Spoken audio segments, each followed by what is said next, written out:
The Republic Broadcasting Network.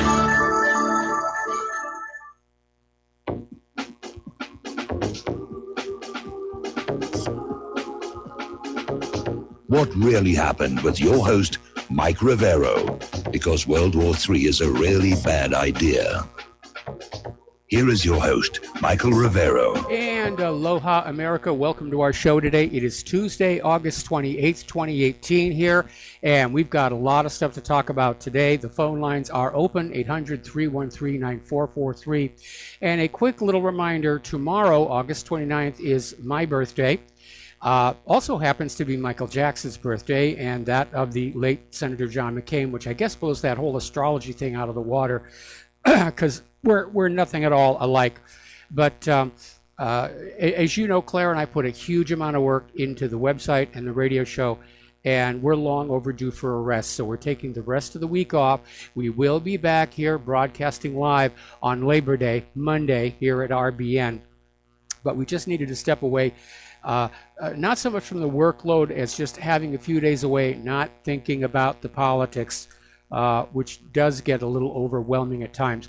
All right, so let's get into things right now and start with our latest news.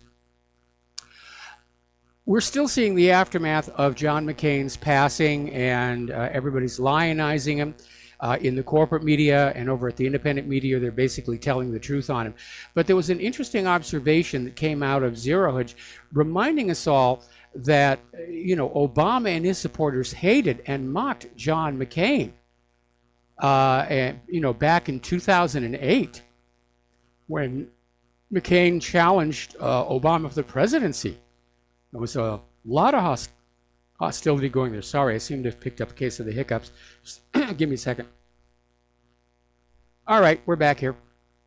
Now, Rush Limbaugh is out there saying that the reason they're praising John McCain so much has less to do with them liking him or him doing something that's all that praiseworthy, as well as pushing a political agenda.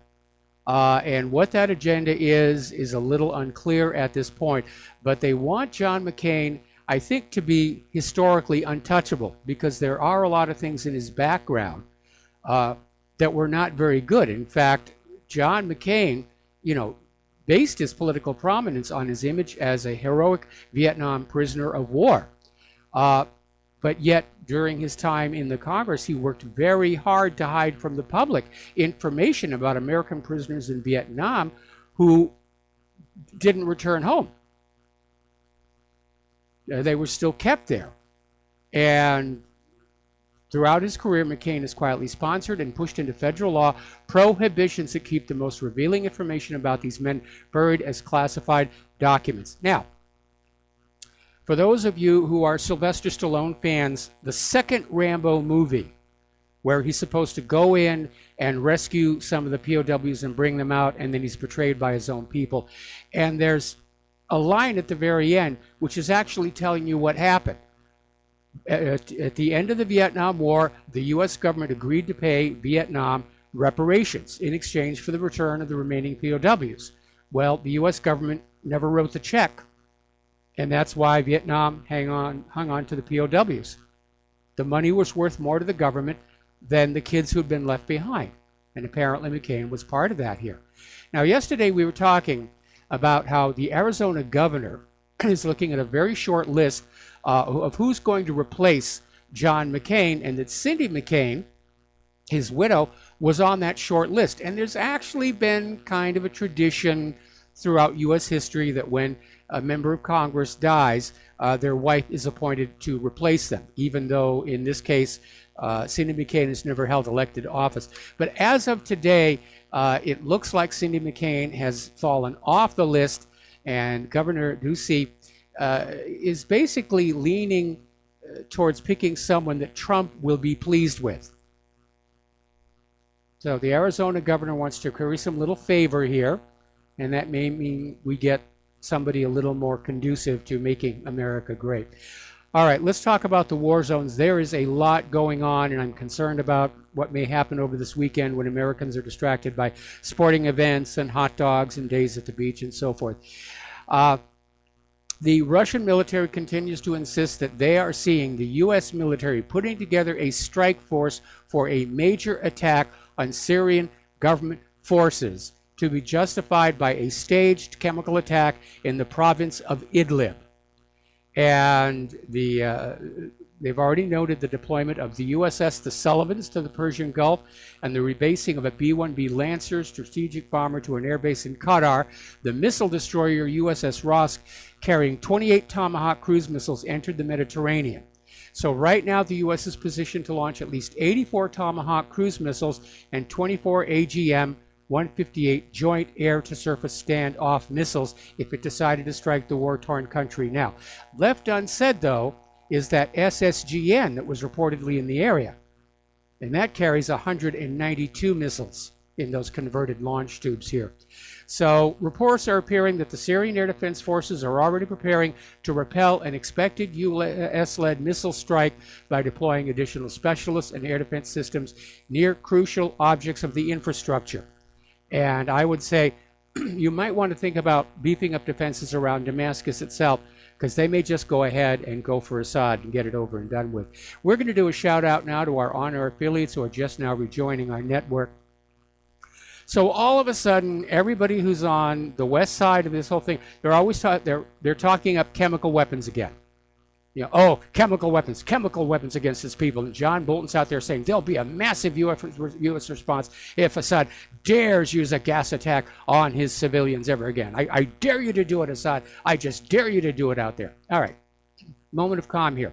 Forget the lies about Saddam's nuclear weapons.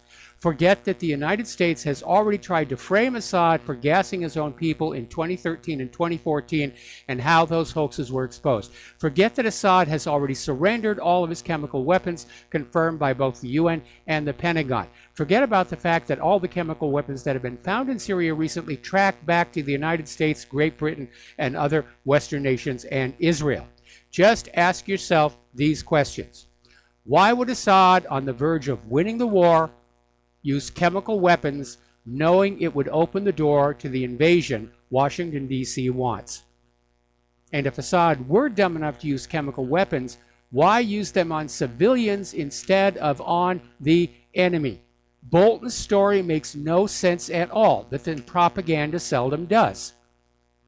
They just expect you to believe what you're told to believe. I think those days are pretty much over.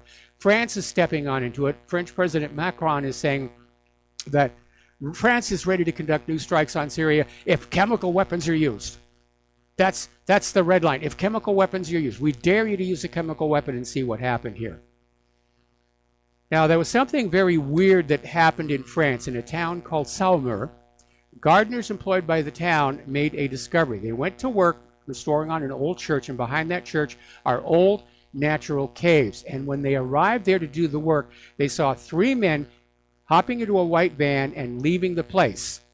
So they went to investigate the cave. They found ISIS flags, audio and video equipment, newspapers in Arabic, and a generator. So they immediately alerted the local police, who in turn alerted all the other services of the state, National Police, Anti-Terror Police, prosecuted the Republic Scientific Police. But the official story is, oh, this was just an exercise led by the Military Center for Nuclear, Chemical, Biological, and Radiological Defense. But no one was told of that exercise. Not the local police, not the anti-terrorist forces. Only one general in the army knew what was going on. And why, if this is just an exercise, would they need ISIS flags and stuff in Arabic? Now remember, every time there's a false flag attack, there's always some convenient car nearby full of ISIS flags and Arabic material. So it looks like somebody was planting a false flag in France. And that may dovetail with Macron getting all butch and saying, yes, we will strike, we will do this. Now, interestingly enough, there's a story that just surfaced. And this is from Fort Russ. Apparently, there was a secret meeting between U.S. and Syrian diplomats, and the U.S. made an offer to withdraw from Syria in exchange for 3 demands. First, Iran's full withdrawal from the Syrian south. And second, obtaining written assurance that U.S. companies will receive a chunk of the oil sector in eastern Syria, which is a big part of what this war was about. You know, give us the oil, you can keep your country, we don't care here. And third, to provide the Syrian side with the Americans with full data on the terrorist groups and their members, including the numbers of foreign victims of those groups and those who survived. Now, the Syrian side came on back and said, the offer is tempting, but judging by this all of a sudden ramp up of fear-mongering about chemical weapons and Macron saying we will strike and Bolton seeing strike, we don't know. Maybe the U.S. and Syria came to the agreement and Bolton's trying to scuttle the deal. Because remember, our government is not seeing Syria with one eye. Everybody's got a different point of view, and Bolton, like John McCain, never met a war he didn't love. So they may be going ahead to try and make sure there is no agreement made. So, meanwhile, down in Afrin, remember back when Turkey crossed over the border and they took up military positions around Afrin and they reassured Assad, this is just temporary, we're here to fight ISIS and Al-Qaeda. Well, temporary has now turned into permanent, and apparently the civilians living in that area are a little upset about it. And basically they're paving the ground to annex the region. They're already giving Turkish names to the landmarks.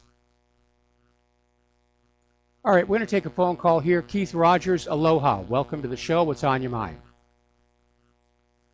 Mike, I had one question for you. Have you seen the photos of Damascus and those other surrounding areas where there's millions of Syrians in the streets celebrating their victories and stuff? Yes. Could you imagine if the U.S. or anyone else did as we would call it, a decapitation strike on Syria and, say, took out Assad? What would the U.S. do as far as PR work to regain the anger that those Syrians would face? That would be a tough one. I think if the U.S. actually did a decapitation strike on Assad, the political consequences are going to be serious. Because, first of all, it is going to completely, undermine the fact that the U.S. was supposedly only there for ISIS and Al-Qaeda. But then the U.S. has changed their reason for being in Syria so many times, it's not like anybody's paying attention anymore. But I think the Syrian people would be very angry, and Damascus, of course, is their capital city, but I think a new leader would probably arise who would not be amenable to U.S. interests. The U.S. is going to try and force a new government into Damascus, but I think the Syrian people are going to force back. Yeah, well, that was my same premise here, because this would be just like the constant rhetoric we see towards Vladimir Putin like that. What would happen if there was some kind of a strike on Moscow there? Do you think that the Russians would actually sit back and just go a wayward direction and not care? No, they would rise up. Yep. Well, I mean, look at what happened over in Yemen when a few years ago the U.S. Overthrew their legitimate government and tried to put in this internationally approved puppet regime. And the people of Yemen are fighting back, and they're still fighting back, and they're showing tremendous courage doing so. Right.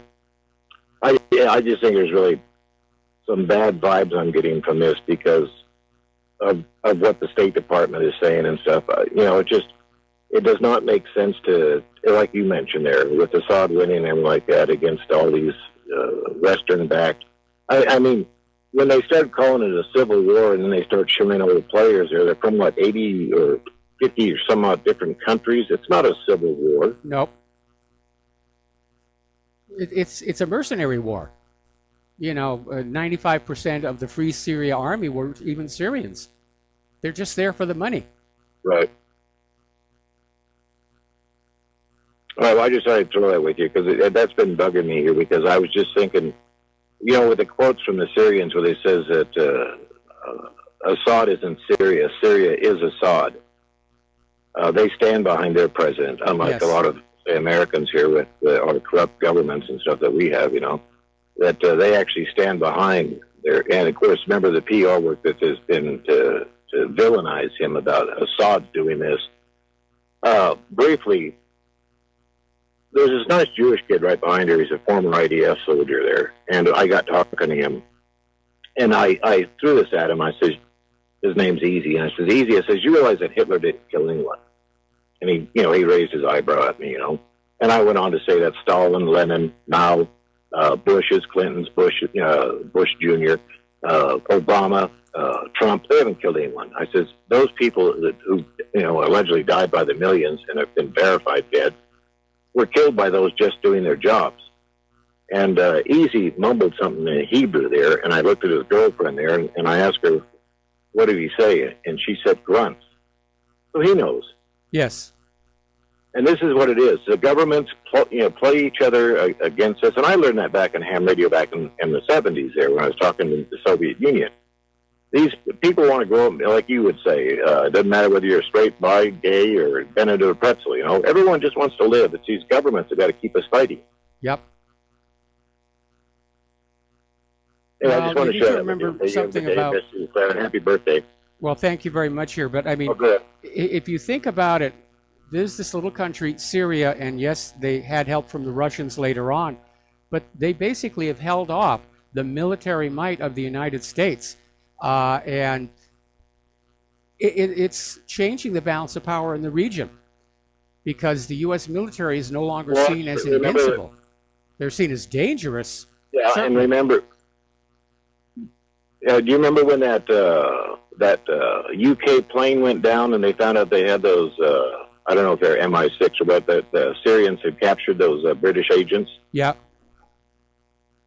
Yeah, I mean, this is a continued play, whether it's France doing it, UK and stuff, and I know what it's all for, or we all know what it's all for. It's for that greater Israel, it's the partitioning of Syria. And the same ones the U.S. is backing today, the Kurds, is the same ones that the U.S. supplied gas to, in which Saddam gassed those Kurds.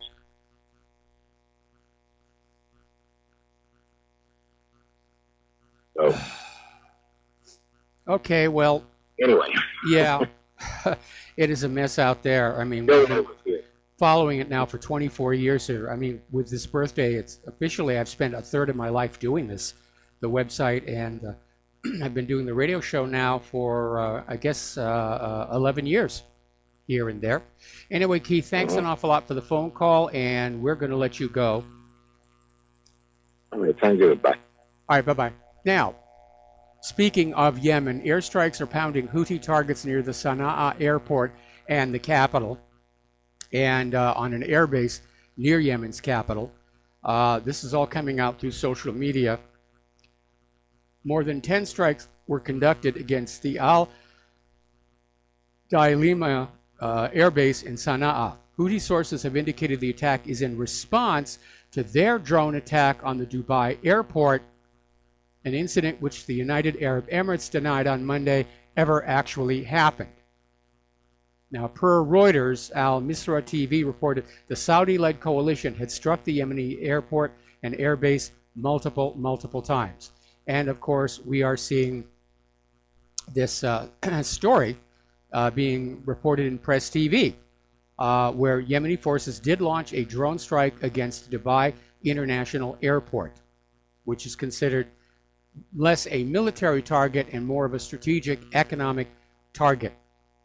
And a Yemeni military source speaking on a condition of anonymity said Yemeni soldiers and their allies attacked the airport using a domestically built long-endurance Samad-3 unmanned aerial vehicle on Monday evening. And in the original source article, they even have a photo of this thing.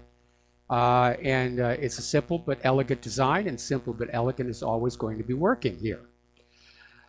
Meanwhile, over in Saudi Arabia, apparently Crown Prince Mohammed bin Salman's advisors are suggesting he shift the war from Yemen to Lebanon, that now is an ideal time to basically go after Lebanon.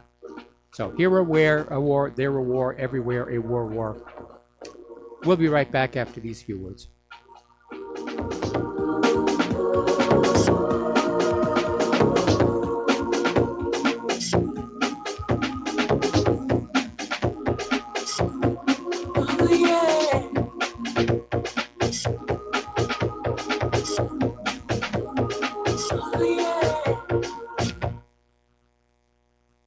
Corporate media dominates the American opinion. Finding independent voices that counter this avalanche is becoming increasingly difficult. With the endless corruption running rampant throughout our government, independent voices are needed more than ever to battle the offensive against our freedoms and liberties. As a listener of RBN, no one understands this concept better than you.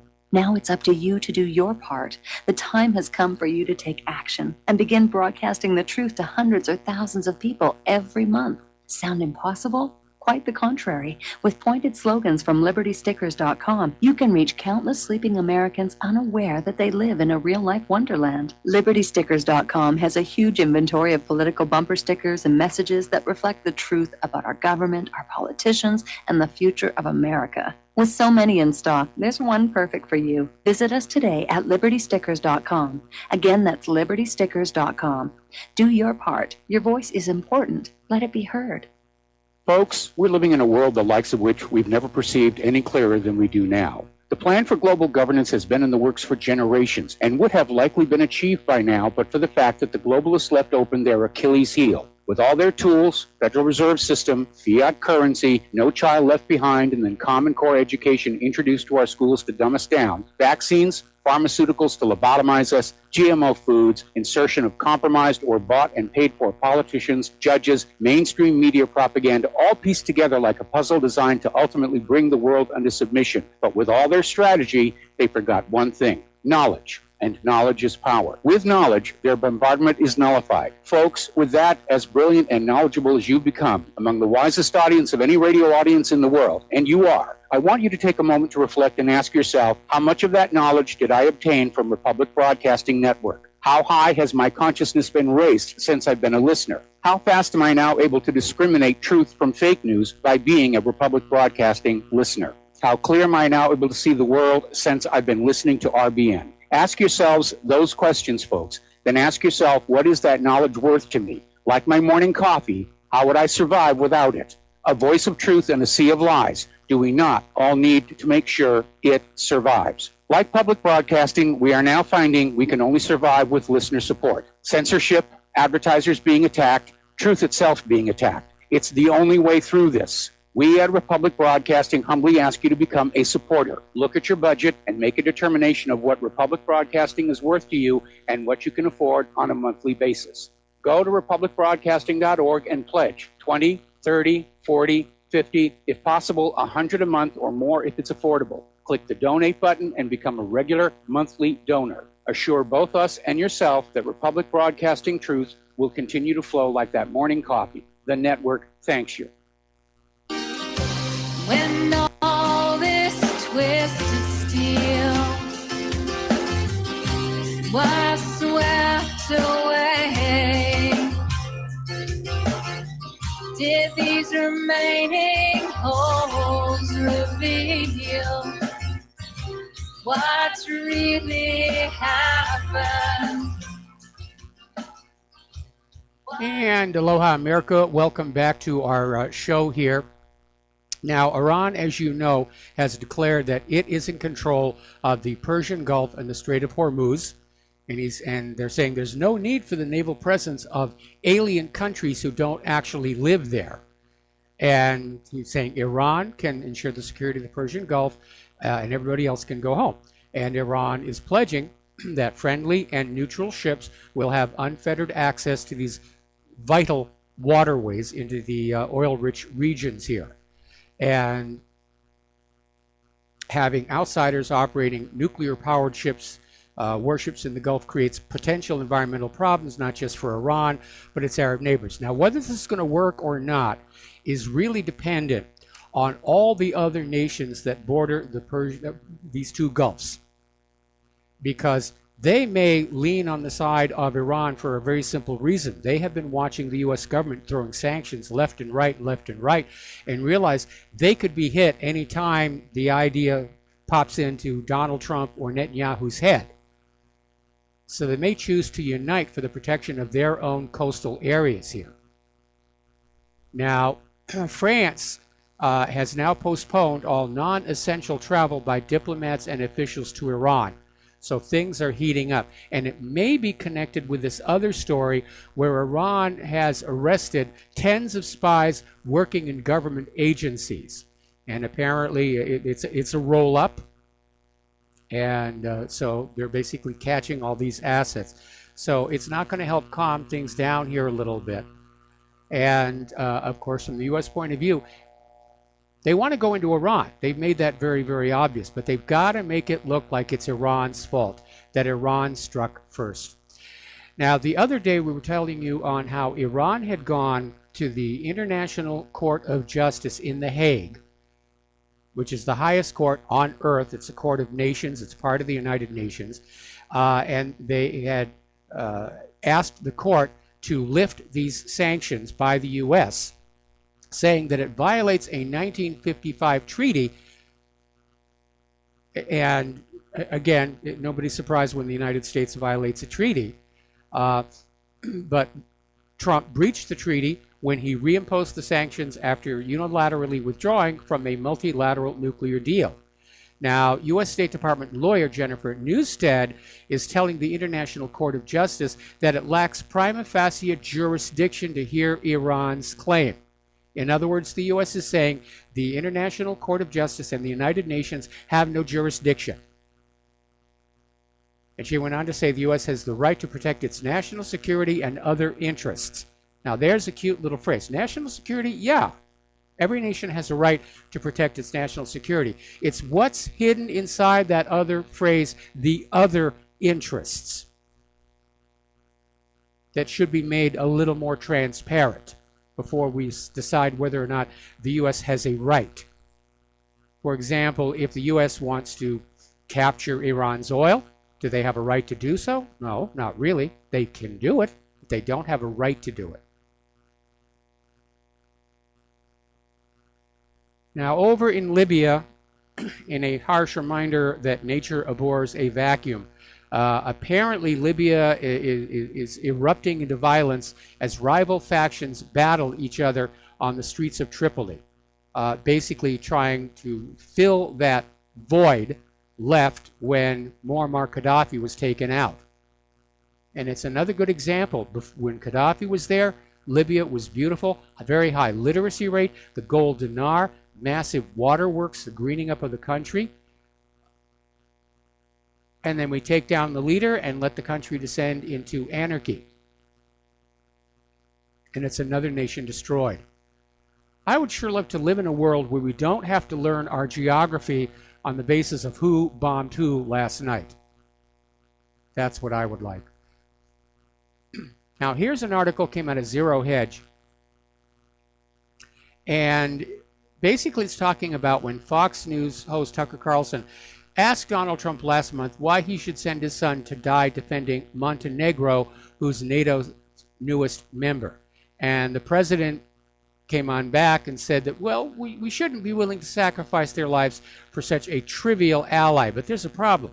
NATO is this organization, this treaty, and unfortunately, in their haste to gobble up a lot of the Balkans, NATO now has as members countries that are very unstable and could trigger a war themselves and drag all of NATO into it, and the rest of the world with it as well. So, Montenegro, they're aggressive. Macedonia could get us into a war.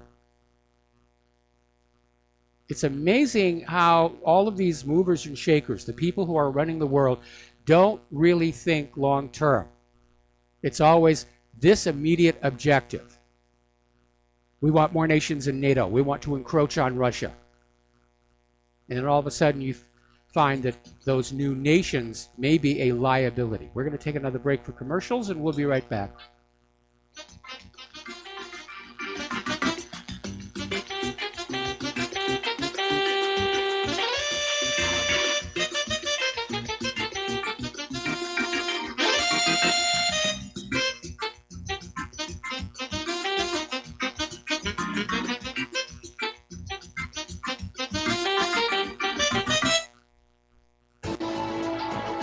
You are tuned in to the Republic Broadcasting Network. Visit our website by going to republicbroadcasting.org.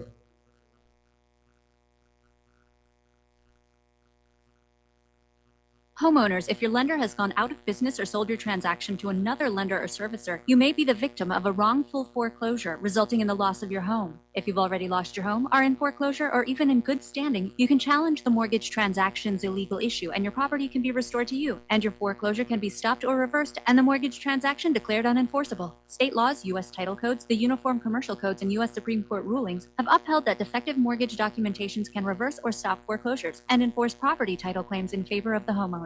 We are having successes in stopping the process of foreclosure, the enforcement of the foreclosure judgments, the sale of property, and evictions after the sale. We are not attorneys, and we don't give legal advice. We are a professional team of legal researchers, providing forensic mortgage audits and expert witnesses. We have the knowledge to produce the evidence and enforce laws regarding your legal issues. We've been in business for 12 years without a complaint. Consultations are free, and we provide a free title search to confirm if your mortgage has legal defects. Please call 855-253-3748. 855, the number 2, keep it today. Corporate media dominates the American opinion. Finding independent voices that counter this avalanche is becoming increasingly difficult. With the endless corruption running rampant throughout our government, independent voices are needed more than ever to battle the offensive against our freedoms and liberties. As a listener of RBN, no one understands this concept better than you. Now it's up to you to do your part. The time has come for you to take action and begin broadcasting the truth to hundreds or thousands of people every month. Sound impossible? Quite the contrary. With pointed slogans from LibertyStickers.com, you can reach countless sleeping Americans unaware that they live in a real-life wonderland. LibertyStickers.com has a huge inventory of political bumper stickers and messages that reflect the truth about our government, our politicians, and the future of America. With so many in stock, there's one perfect for you. Visit us today at LibertyStickers.com. Again, that's LibertyStickers.com. Do your part. Your voice is important. Let it be heard. Without the right accessories, any guy can be off the mark. Whether you've invested thousands in your arsenal or you own a single trusted firearm, a visit to AROutfitting.com is in order. It's one of the finest online selections of tactical optics and AR parts and add-ons, like EOTech, quick target acquisition with no peripheral loss. Browse the full range of Nikon scopes and binoculars. AROutfitting.com can illuminate your world with Streamlight gun-mounted lights from keychain to large handhelds up to 1,100 lumens. Find some stability with Battenfield tactical bipods. AROutfitting.com has CMMG gun parts, barrels, assemblies, handguards, part kits, and more, plus mag-full clips and magazines. I know I've got you excited, so take a breath. Head to AROutfitting.com. The site's super easy to navigate and features a ton of technical info, including links to manuals. We also welcome vendor and manufacturer inquiries. Remember, if you don't see it, we can get it at AROutfitting.com. We the people, in order to form a more perfect union, establish justice, ensure domestic tranquility, provide for the common defense, promote the general welfare, and secure the blessings of liberty to ourselves. And aloha America, welcome back to our show here. And apparently Crown Prince Mohammed bin Salman has come on out openly saying that if Yemen does not surrender, they're going to intentionally target women and children. Needless to say, this provoked an international outcry. But apparently bin Salman thinks this is the best way to get those people of Yemen to quit complaining about having their own government and accept the government that the United States wants them to have. Meanwhile, as we mentioned before, Russia is sending their largest naval fleet ever to Syrian waters. And it's now up to, looks like 16 ships, plus the attendant auxiliaries and so forth and so on. Those are some big ships. Now, speaking of big ships, we reported the other day the United States is reactivating the Second Fleet. And the Second Fleet was basically during World War II and the Cold War, was to guard the Atlantic sea lanes of communication, to make sure that those shipping lanes stayed open for the passage of cargo and in wartime weapons, and they're reactivating it. Now, it's probably going to cost a lot of money. The hulls of those ships may still be in storage somewhere. I know we have mothballed ships down here in Pearl Harbor over in the West Lock. A lot of mothballed ships in most of the naval ports, but they're still going to have to be brought back online. The justification for spending all this money and reactivating the Second Fleet is because of Russia is growing strong in the Arctic. Ooh, those Russians, they're going after Santa Claus. We've got to protect him here, so we need more weapons and more ships. And so they're screaming about the Pentagon's lagging military capacity in the Atlantic and the Arctic. Well, what's really going on here, of course, is there's going to be a new battleground in the Arctic because there are vast deposits of oil and gas down there. It's very deep. It's down on the abyssal plains. There's going to have to be some new technologies built to extract it. Stuff that makes the Deepwater Horizon look like a soda straw. Oh, right, those are banned now. U.S. officials are saying they aren't looking for a fight, but merely building a deterrent to ward off resurgent foreign powers and Russian aggression. And apparently, at the time the USSR collapsed, the Second Fleet numbered over 100 vessels. So again, more Cold War, marine rivalry. And we can see who the aggressor is in all of this. All right, the United States Army came on out accusing Russia Today of ridiculous misinformation for reporting a Russian government suggestion that Islamic State is operating inside a U.S.-controlled zone in Syria. How dare you? That it's ridiculous. It's nonsense. Unfortunately for this Army colonel, the United Nations and NBC also reported the same story. Well, if it's on NBC, it's true, but if Russia Today is reporting it, it has to be a lie. Down in South Africa, things are getting very, very dicey. We could see an actual civil war, certainly a lot of interracial conflict. And interestingly enough, the African National Congress has temporarily withdrawn that confiscation plan because as of right now it is unconstitutional, so they're having to withdraw it. Then they're going to change the Constitution to make it legal. And here's what's really weird. British Prime Minister Theresa May said that Britain will back South Africa's land reform program if it is implemented in accordance with the law, despite the fact that a lot of those white farmers who are going to lose those farms are descendants of British settlers. So she's turning her back on her own people. Now, South Africa is saying that the Zulu lands are exempt. So, but it's going to lead to violence. And even if they succeed in pulling this off, look what happened to Zimbabwe. They wrecked the place. They just wrecked the place. Okay, now Mattis is out there saying that the United States is not planning to suspend any more drills with South Korea unless ordered to by Trump. Now, several drills were suspended as an act of goodwill toward Pyongyang, but there are no more plans by Mattis to cancel any more. That leaves open a wild card. What if South Africa says, we don't want to have the drills anymore? That could happen. That could happen. I think Moon Jae-in is still thinking he wants to reunify the Koreas and he wants the U.S. military out of the peninsula. Meanwhile, up in North Korea, they're accusing the United States of hatching a criminal plot to unleash a war. Well, yeah, that's what they do over there in Washington, D.C. Okay. Now, do you remember a project called Canary Mission?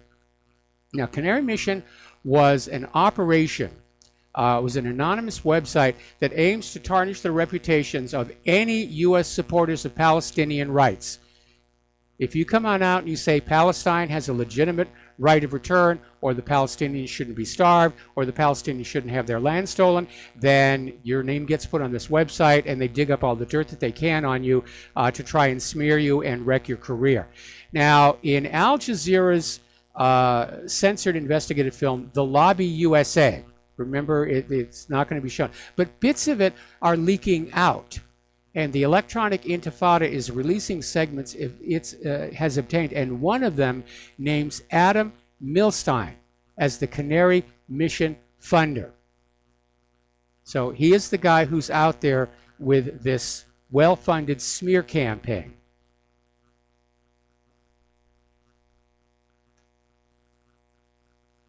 All right, let's get to the domestic politics, because this is an important story. This came out of Sputnik News. Pardon me.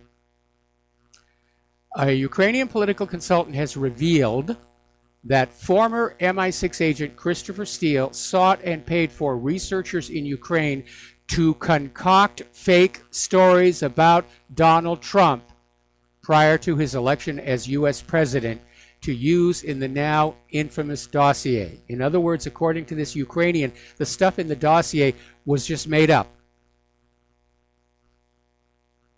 Now, this former diplomat, Andrei Telezenko, is connected to a Democratic National Committee operative named Alexandra Chalupa, who also worked for clients in Ukrainian politics. So they're basically saying this was all a hoax from the beginning. The stuff about the prostitutes and all the rest, they just made it up. They just made it up. So, now, Representative Mark Meadows has revealed yesterday morning, congressional investigators have learned new information suggesting that the FBI and the Department of Justice leaked information to the press about what was going on in their investigations.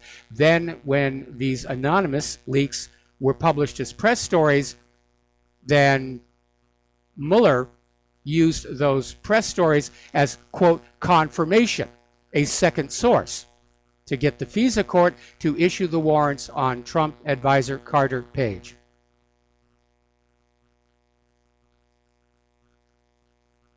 Now, Bruce Orr is being grilled right now in a closed-door session. And, of course, we had a hint that at least one of the stories being held up as corroboration for the Russian dossier was sourced back to Steele himself. So they were just fabricating this stuff. Just one fabrication after the other, after the other, after the other. They're all liars over there in Washington, D.C. If they ever caught themselves telling the truth, they'd have to tell a lie real quick just to stay in practice. I think some of those people lie so much, if they ever told the truth by accident, they would explode. Now, CNN has been caught in yet another fake news scandal. And this has to do with Michael Cohen's lawyer, Lanny Davis, who admitted that he was the anonymous source for this CNN report that claimed Cohen was willing to tell Special Counsel Mueller that President Donald Trump knew in advance about the Trump Tower meeting in which Russians were expected to offer his campaign dirt on Hillary Clinton. Now, Cohen's lawyer told CNN's Anderson Cooper last week that Cohen does not have any information that Trump knew about the meeting in advance, saying, "I think the reporting of the story got mixed up in the course of a criminal investigation. We were not the source of the story." However, Davis had told BuzzFeed News he was the source for CNN's July 26th report, which directly contradicts what he told Cooper. So he's been caught in a lie again. Now, Davis insists it wasn't a lie. He's saying he unintentionally misspoke and he made a mistake. How dare you say I lied? I'm a lawyer after all. By the way, somebody pointed out something very interesting. This FBI raid of Michael Cohen's office was supposedly over this hush money payment made to Stormy Daniels and this Playmate Centerfold. But over at Investment Watch blog, they're pointing out when Bill Clinton's lawyer paid $850,000 to silence Paula Jones, the FBI never raided his office. Kind of interesting. And I want to repeat this story from yesterday because it shows you just how fraudulent all of this is. Former FBI Director James Comey lied about searching Clinton's emails on Anthony Weiner's laptop. And in fact, they only searched less than 0.5% of the electronic mail was searched for classified information.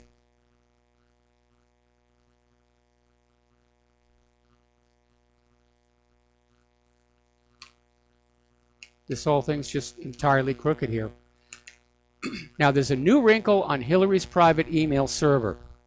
Apparently, and this is according to Daily Caller, a Chinese-owned company operating in the Washington, D.C. area was one of the 10 outsiders that broke into Hillary Clinton's private server throughout her term as Secretary of State. And according to sources over at the Daily Caller, they obtained nearly all of her emails. Now, they didn't hack in and steal them all at once, the way Russia's accused of doing. Apparently, they hacked into the server and they embedded code in the server, which basically generated a copy. Every time she sent a mail or received a mail, copies were made and forwarded them to the Chinese company in real time. So now this Chinese company's got the goods on Hillary Clinton. They can blackmail her.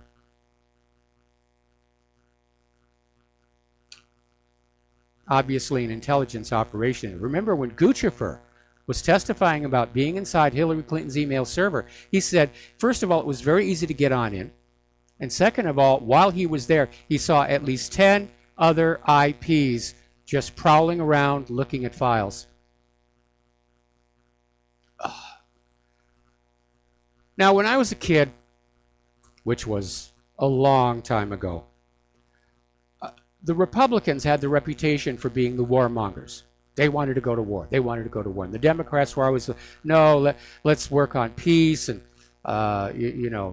take care of our country, take care of our people. And this article that's over on the original antiwar.com is saying these days, mainstream liberals are just as hawkish as Republicans. In fact, more so. Rachel Maddow and her fellow progressives at MSNBC and CNN are coming across like hysterical neocons. It's all Russia all the time. Russia, Russia, Russia, Russia, Russia. And they're still trying to push on this deal that the president colluded with Russia during the 2016 election, even though there is no proof of it. And Mueller has found nothing in 18 months, actually going on 20 months of looking at this stuff. The corporate media is still the same. Trump is a stooge of Putin, and the U.S. must brace itself for an impending, inevitable conflict with the Russians.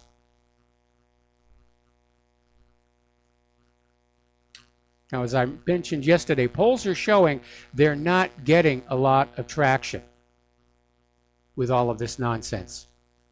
The American people are now very skeptical. They are not as naive as they were back in the 50s and 60s. And more than that, they're just tired of war. And I think many of them who have studied the situation seriously are concerned that ultimately we could lose this one. We could lose this one even if we win it. We could have a Pyrrhic victory. Both sides get destroyed. One leader gets to stand up and wave his flag and say, I did it, I did it. There's nothing but ash all around. We've had another incident of hat snatching over at Union Mine High School. There was this student who got very upset over a classmate's Trump MAGA hat and just snatched it off the student's head. 17-year-old senior Joanna Butler tried to defend her action by saying she was making a political statement. Violence is not a political statement. And apparently she also slapped her teacher when the teacher tried to intervene. All of this got caught on a cell phone, and now she's facing battery charges, which I think is a good thing.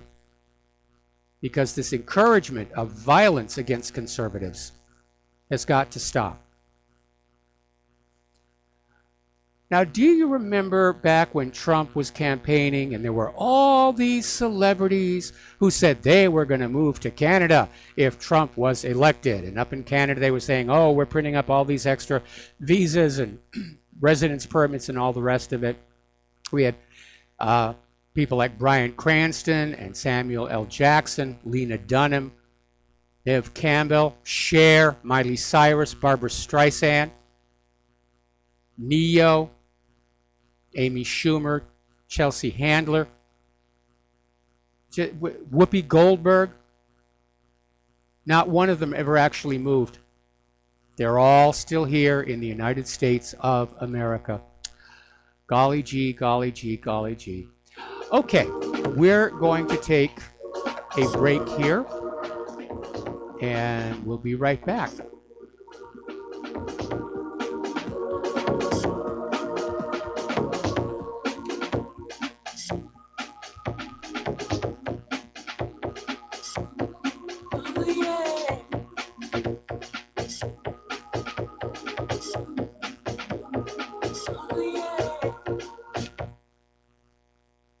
Hi folks, CBD is the home run hitter for health right now. Why, you ask? Because of what it does for the body. Unfortunately, I can't tell you all about the benefit. You know, there's reasons. Do your due diligence and log on to ancientlifeoil.com. That's ancientlifeoil.com. Ancient Life Oil uses organic ingredients and is blended in coconut oil for some of the best benefits. Legal in 50 states and non-psychoactive. Log on to ancientlifeoil.com. That's ancientlifeoil.com. Do you worry a lot whether you're a college student, busy professional, parent, or grandparent? Ongoing stress and elevated levels of the stress hormone cortisol can rob your memory, your health, and your future. Now you can combat the effects of stress and anxiety while improving your memory and recall at the same time with the dietary supplement Calm and Clever. Studies show that the ingredients in Calm and Clever reduce cortisol by as much as 30% in 1 to 2 weeks. Call 1-800-758-8746 or calmandclever.com. Tired of being lied to by mass media? It's growing more and more apparent today that news is received less and less through standard media outlets. Even with a growing audience every day, RBN is beginning to direct more efforts into social media. Social media and the use of the internet is fast becoming the primary source of people for news, regardless of demographic. RBN has set out to provide some of the best news on the internet through republicbroadcasting.org, and also has begun to use the tools to our advantage by way of social media. Republic Broadcasting is now operating a Facebook page to function as yet another avenue to have our collective voice reach new audiences across not only America, but across the globe as well. The Facebook page features not only news, but also an RBN player to listen to our broadcast. Get involved by visiting facebook.com/Republic Broadcasting and liking our page and share it with your friends and family, because you can handle the truth. Extendivite really works. Just listen to what some people have to say. About 6 months ago, my wife bought Extendivite. She didn't tell me she was giving it to me. So after about 3 days, I said, maybe the weather's changed or something. I said, my legs feel really good. And she goes, well, I've been giving you this stuff, and it was the Extendivite. And you know that I'm about 75% better. I can actually climb stairs now, and I can get up out of chairs. I can even get down, and I got to work under a table or a computer table and work on a computer. I can actually get back up off the floor. You know what? It's an amazing product. I can't believe I didn't think anything short of having surgery was going to help. Extendivite is only $69.95 for a 2-month supply of either capsules or liquid. Call now. That's 1-877-928-8822 or visit heartdrop.com. Extend your life with Extendovite.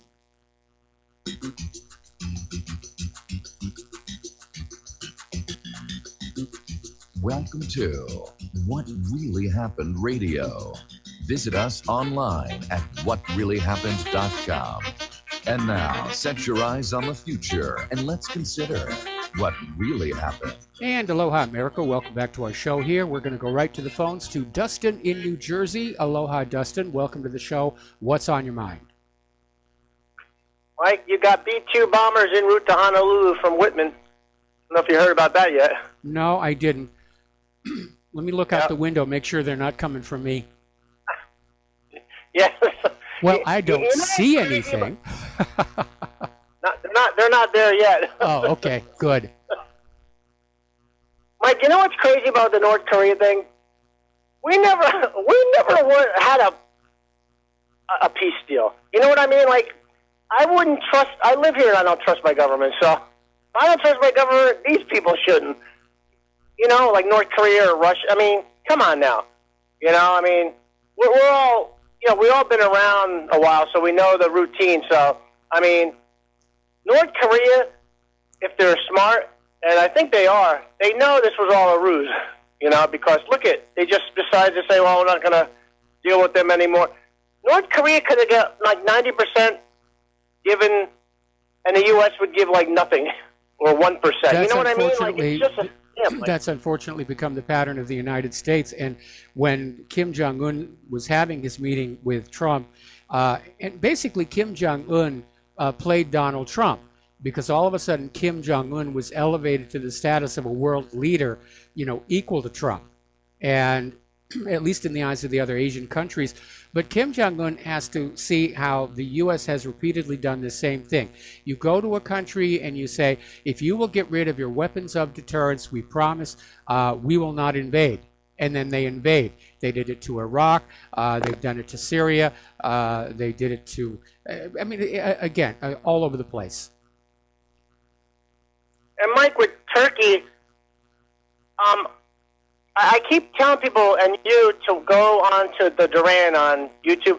Basically, you know, Putin met with not only the defense minister of Turkey and the foreign minister. He met with the intelligence, the head of the intelligence agency over there. So that's unheard of, because what they say, you know, you usually, if you're Putin, meet with the president, or our foreign minister meets with theirs, like Bolton did, or vice versa. But they actually were in a meeting with the Turkish intelligence, you know, in charge of it. So there's something going on for Putin to meet with all of these, including the defense minister of Russia. Well, so remember Putin's background. Remember Putin's background. He's an intelligence officer himself. He used to run the KGB. So he probably wants to talk to people who speak his language in terms of evaluating what's really going on. The meetings with the prime minister and everything, I'm sure there's a lot of negotiating and deal making going on. But to get to the real nuts and bolts, and for any of these high level meetings, there's always a lot of back channel stuff going on. They'll have the formal meetings, but the real deal making is done out of sight of the public. Because, Mike, isn't that in the northwest of Syria? Yes. So is Turkey in that area? That's what I want to know. Are you talking Idlib or Afrin? Idlib. Idlib. Okay, well, stay on the line. We got to take a break for station identification. We'll be right back.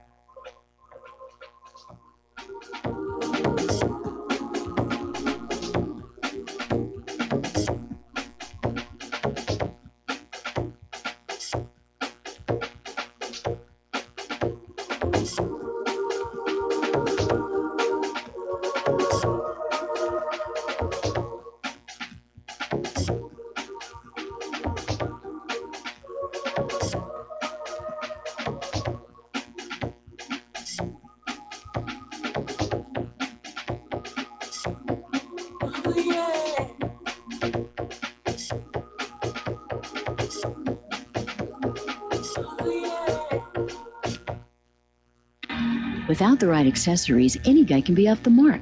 Whether you've invested thousands in your arsenal or you own a single trusted firearm, a visit to AROutfitting.com is in order. It's one of the finest online selections of tactical optics and AR parts and add-ons, like EOTech, quick target acquisition with no peripheral loss. Browse the full range of Nikon scopes and binoculars. AROutfitting.com can illuminate your world with Streamlight gun-mounted lights from keychain to large handhelds up to 1,100 lumens. Find some stability with Battenfield tactical bipods. AirOutfitting.com has CMMG gun parts, barrels, assemblies, handguards, part kits, and more, plus mag full clips and magazines. I know I've got you excited, so take a breath. Head to AROutfitting.com. The site's super easy to navigate and features a ton of technical info, including links to manuals. We also welcome vendor and manufacturer inquiries. Remember, if you don't see it, we can get it at AROutfitting.com. You're listening to the Republic Broadcasting Network because you can handle the truth.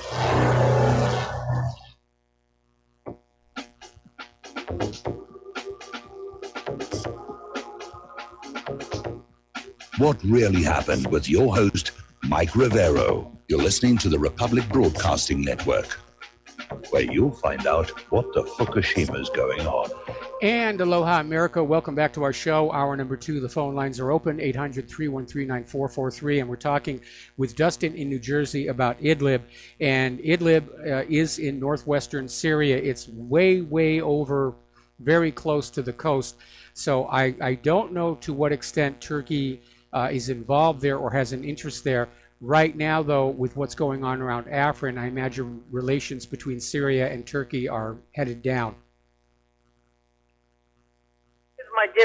Remember Russian intelligence, because Russian intelligence is pretty good. Intercepted, communiques between there was going to be the coup in Turkey. So I'm thinking maybe Turkey, because they have a pretty good intelligence agency when it comes to boots on the ground there, in Syria and that border area, Turkey, that maybe, this is just, Turkey's not dealing with this anymore. Maybe this is a U.S. operation, or Britain, especially Britain or France, Mike, with this next chemical attack, because all the chess pieces are being moved around now. No you question. can see that, right? I mean, no question. So I'm thinking, Mike, Turkey maybe is telling them, because remember Russia came out and says that there was like a couple chlorine canister tankers or whatever that were being moved into position. And I believe you yesterday, I think you said like there was, or somebody called in, they said there was missing townspeople. So missing like, children. They'll use, Missing so Mike, children. Mike, they'll use them. Yes, they They'll will. use those bodies, and What does that tell you about the West, Mike? Like to, you know what I mean? To do that kind of, you know what I mean? Like they're doing that obviously intentionally. But what does that tell you about just their mentality? It's a garbage, I mean, Well, it's like whatever their mentality is, it says they don't think much of our mentality because, gassing a bunch of kids, that's almost designed to provoke the maximum shock so that we won't think about what we're being told. But that's the only reason to do it. And as I was saying earlier, if Assad was stupid enough to use chemical weapons at this point when he's already won the war, why use them on civilians? Why use them on children especially? Why not use them on the enemy? Assad is not going to use chemical weapons. And I'm seeing in posts all over the place, articles in all the foreign press, everybody knows this is going to be a U.S. false flag followed by a major U.S. attack into Syria because the U.S. doesn't want to admit they lost. And remember, he gave up his weapons. That was all officially, it was all official because they brought those weapons to a ship off the coast that were destroyed. It's a specialty ship. Yep. And that was all signed. So all this is going on is from the terrorists that Saudi Arabia, Israel, Britain, United States, and France has been arming, Mike. And I have to throw in Canada there. Not that they're arming them with chemical weapons, but Canada is complacent in this same, and so is a lot of the EU. I mean, they're complacent with this because they're all friends with Saudi Arabia and these jihadis. Because remember, Mike, I called the other day, I said almost 90,000 jihadis were killed. Well, what about maybe another 100,000 or whatever, 10,000? They got to be coming from somewhere, people. What's the majority? They're coming from Britain, France, elements in the Caucasus, and Saudi Arabia, Mike. That's an army size. I mean, yes, that's exactly what it was. It was an army. That's all I got to say, Mike. Have a good show. All right, thanks an awful lot. And we're going to switch over to Tom in Connecticut. Aloha, Tom. Welcome to the show. What's on your mind? Tom, are you there? Yeah. Can you hear me? I can hear you. You're on the air. What's on your mind? Remember those trillions that were missing from the Pentagon and that evidently started the first ever audit of the Pentagon. Yes. I emailed my senator, who was on the Senate Armed Services Committee, Blumenthal. Yep. Right? So he gets back to me. Thank you for your message. He makes no mention of my question, which is classic political tactic. In the middle of his response, he says, this final defense bill secures significant increased investments in high-priority programs critical to our nation's defense and Connecticut's economy, including submarines, the F-35, and helicopters, which are the New London electric boat. Then we got Sikorsky, and then we got, I don't know who's working on the F-35 here. $26.5 billion in defense contracts is coming to Connecticut. So he feels he's done his job, evidently. Yes. And how do you unwind? See, this is the whole thing about bringing home the bacon. You know, these, like, especially the F-35. I think that I heard that 46 separate states have significant manufacturing jobs tied to this turkey. Yep. Right? Yep. So, you know, it's very disappointing to try and figure out how, let alone the fraud and corruption, which I tried to get some kind of answer out of him, that he may have some concern about that. But, you know, this is just, it's so sad that our country is so deeply involved in jobs tied to these things. Yes. It is. Well, it's about all we know how to make anymore, and we don't even really do a good job about that. But you're right. No, we don't make, no, the crap that we make falls apart. It's crap. Yeah. You know, so, you know, that was just my little riff for today. So I don't know where else it goes, but thanks for taking the call, and take care. All right, thanks an awful lot. We're going to do a shout-out now to our on-air affiliates rejoining the network. And back to the phones to Mark in North Carolina. Aloha, Mark. Welcome to the show. What's on your mind? Mark, are you there? Oh, yeah. Hi. I'm sorry. Mike. I was in the room. Yeah, right here. Got to stay on that phone. Sorry. Yeah. Okay. Hey, listen to Mike. A couple of things. One, you were just talking about the that guy Andre there in Ukraine.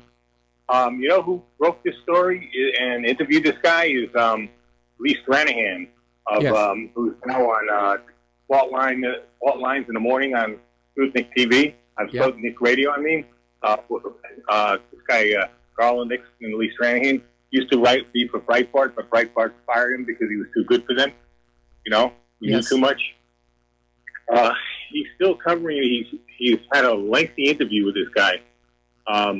So more and more is coming out about what really is going on. Problem is, the mainstream media is just not reporting on it. Okay, you finally got it, but and it's in the foreign press, obviously in the Russian press, but it isn't.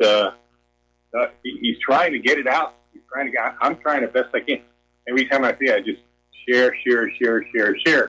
But so far, it doesn't look like he's been having much success in getting this out.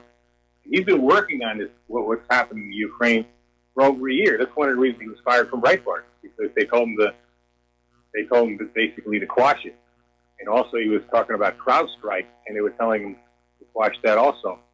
So that's pretty much as far as that goes. The other thing is about Syria now. We got to stop this. We got to try to, we got to try to call congressmen, call whoever else, and say we know what's going on. We're not stupid. People in this country are not that stupid anymore. We're not going to buy this stuff. We're not going to get dragged into another war. And if Russia gets into it, that could be it. Like I said, it would be, if that happens and it gets to the worst scenario, which is of course nuclear, nobody's going to win. This world would probably be kind of like that movie with Mel Gibson there in Australia. What was it called? Road Warrior. Maybe Road like Warrior. Yeah. Or maybe Denzel Washington in the Book of Eli. Yes. That's basically what the world, if there was human beings would survive at all. That's pretty much what it would be. And we better get wise, because this could escalate and escalate. I understand the Russians now moved a big fleet in there. Yes. So they may not be playing around this time. They may not let it happen. And they think we could just kill a leader of a country like Assad, to take him out or something like this. What we do to them, they can do to us. But it's always been known you don't kill another man's another country's president. You don't do that. Even in times of the Cold War, we might have had somebody knocked off like Allende in Chile. Well, our people didn't do it. They were they were hired probably by the CIA or whoever, Chileans to do it. But this would be extremely arrogant to just bomb the palace and kill the president of a country that's done nothing to us. We'd be opening the door to a lot of stuff. Not Yes, to mention we the would be. possibility of World War III. We would be. I mean, if the U.S. were to attack Damascus and target, Assad, then the U.S. has set a precedent that nations that don't like us don't have to go to war with us. They just have to bomb Washington, D.C., which I would hate to see happen because there's a lot of cool museums there that are still on my bucket list. They don't just have to bomb them. All they have to do is wait till, for instance, get a good shot at the president, the vice president, or secretary of state. And they don't even necessarily have to do it in the United States. They tour other countries, and that would be when we're at the weakest, when a president would be at the pretty much at the mercy of the host of the foreign country. So they could do a lot of things. Wouldn't be pretty. Now I'm wondering whether the Russians would just sink the Sixth Fleet this time if we do this. I think they have the capacity to do it, and I think, like you said, their weapons seem to be better than ours these days. They have those S-4 missiles that if they have them in, and I have a feeling they're in country now, they could be shooting down our planes. Question is, what will we do in response? Because I don't see the people in this country ready to back up a war like this. Not at this point. No, I don't. And that's why we have to be on guard for another major false flag. Back on 9/11, about that time, it emerged that there had been an alternative plan, which was to have Al-Qaeda terror attacks in multiple countries all on the same day. And this gets back to that odd story about the caves behind the church in that town in France. Because it's going to take something really big to get ordinary people back on that war wagon. Because everybody I talk to around here, we've got this high per capita density of military people. They are not ready to back up this government in more wars of aggression. I'm concerned that they might try something like the sum of all fears, where, well, of course, it wasn't the U.S. government that it was European Nazis, I think it was, that supposedly did that, but that they actually might do something like that. They might bomb a city, an American city, blame it on and blame it on Russia, or blame it on China, or something like that, or even blame it on Iran, and that in order to get the people really riled up. I'm really concerned that there's nothing. These people are evil, Mike. I really believe these people are evil. People in charge of this country right now, the people, this deep state, they're evil. I don't respect them. I don't look at them as my leadership, the leadership of this country. I feel as if we're actually, being occupied by a foreign power. We are. An evil, almost like Nazi Germany or Soviet Union took us over, but Yep. And they really have they don't have any use for us either, other than to use our military to do their dirty work, because they know they couldn't use any other military in the world. So they figure they can get away with using ours.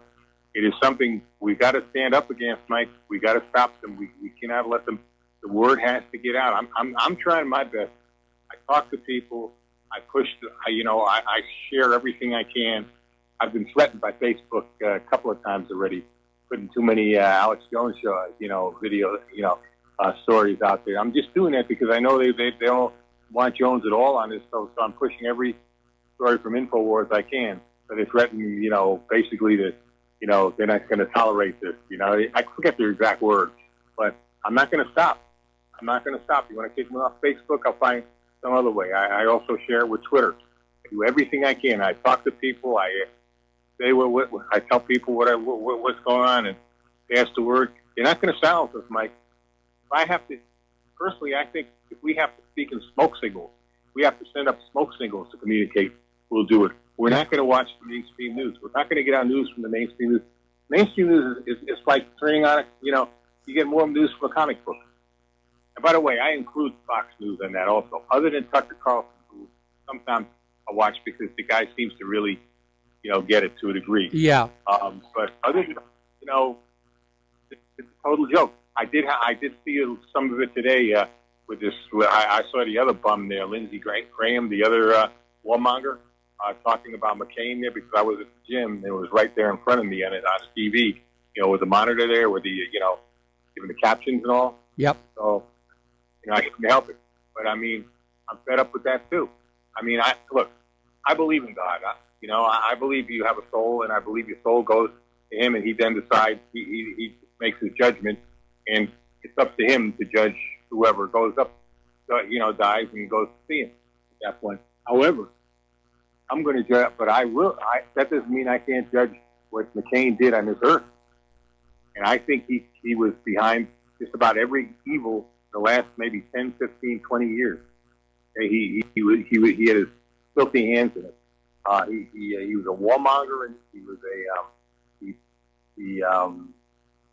he would support the worst type of Islamist terrorists in the Middle East to try to overthrow secular, decent government. And he also supported the worst type of, not neo-Nazis, actual Nazis in the Ukraine, including that guy Banderas, what's his name? The Banderas unit there, who was named after a war criminal, Stephen Banderas. Yep. Back in World War II. I mean, he was bad news, and same thing with Graham. Graham is another bum. The problem is he seems to be smuggling up to Trump now, and Trump just doesn't seem bright enough to understand who these people are and what they're about.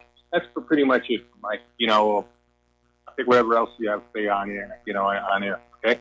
Okay. Well, thanks an awful lot, and we're going to let you go here.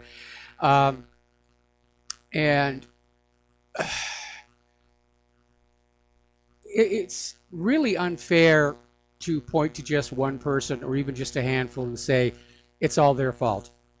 Because it's like Roger was saying earlier, it's systemic. The evils committed by the Nazis were committed by all the Nazis, not just by Adolf Hitler. The evils committed by all of the Soviet government were committed by all of the Soviet government, not just Stalin. And unfortunately, the evils being committed by the U.S. government are being committed by everybody in the U.S. government, and not just by John McCain or Bill Clinton or Donald Trump or whoever. So, anyway. Story just came on out. This is, again, from Russia Today. Apparently, a large supply of chemicals has been delivered to the militants in Syria's Idlib with the assistance of the White Helmets aid group. Poisonous chemicals, I should point out there. And the chemicals were delivered to an arms depot used by the militant group Ahrar al-Sham, accompanied by the 8 members of the White Helmets organization. And they were met by 2 high-ranked Ahrar al-Sham commanders. Yeah, it may be happening this weekend. It may be happening this weekend. And it's amazing. We all see what it is. We all see what's happening. And we can't stop it from happening.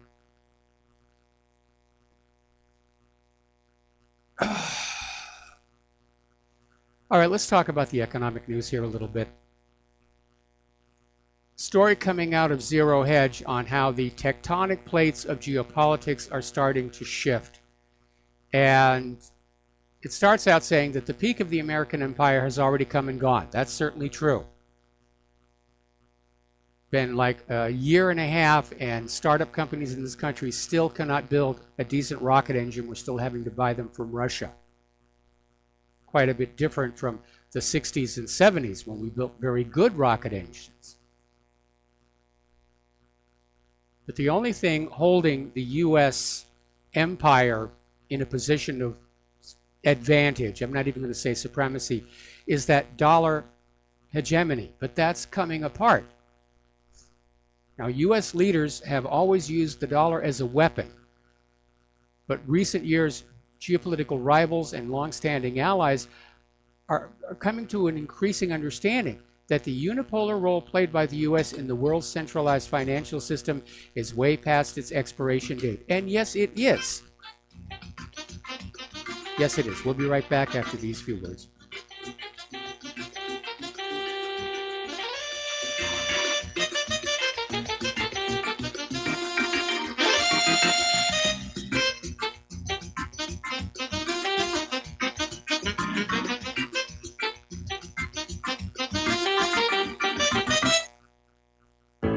Many people write us about their experience with Extendivite. Allow me to read you some from Amazon.com.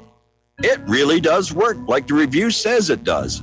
I cannot believe that after the first few days, I didn't feel as sluggish or clogged up.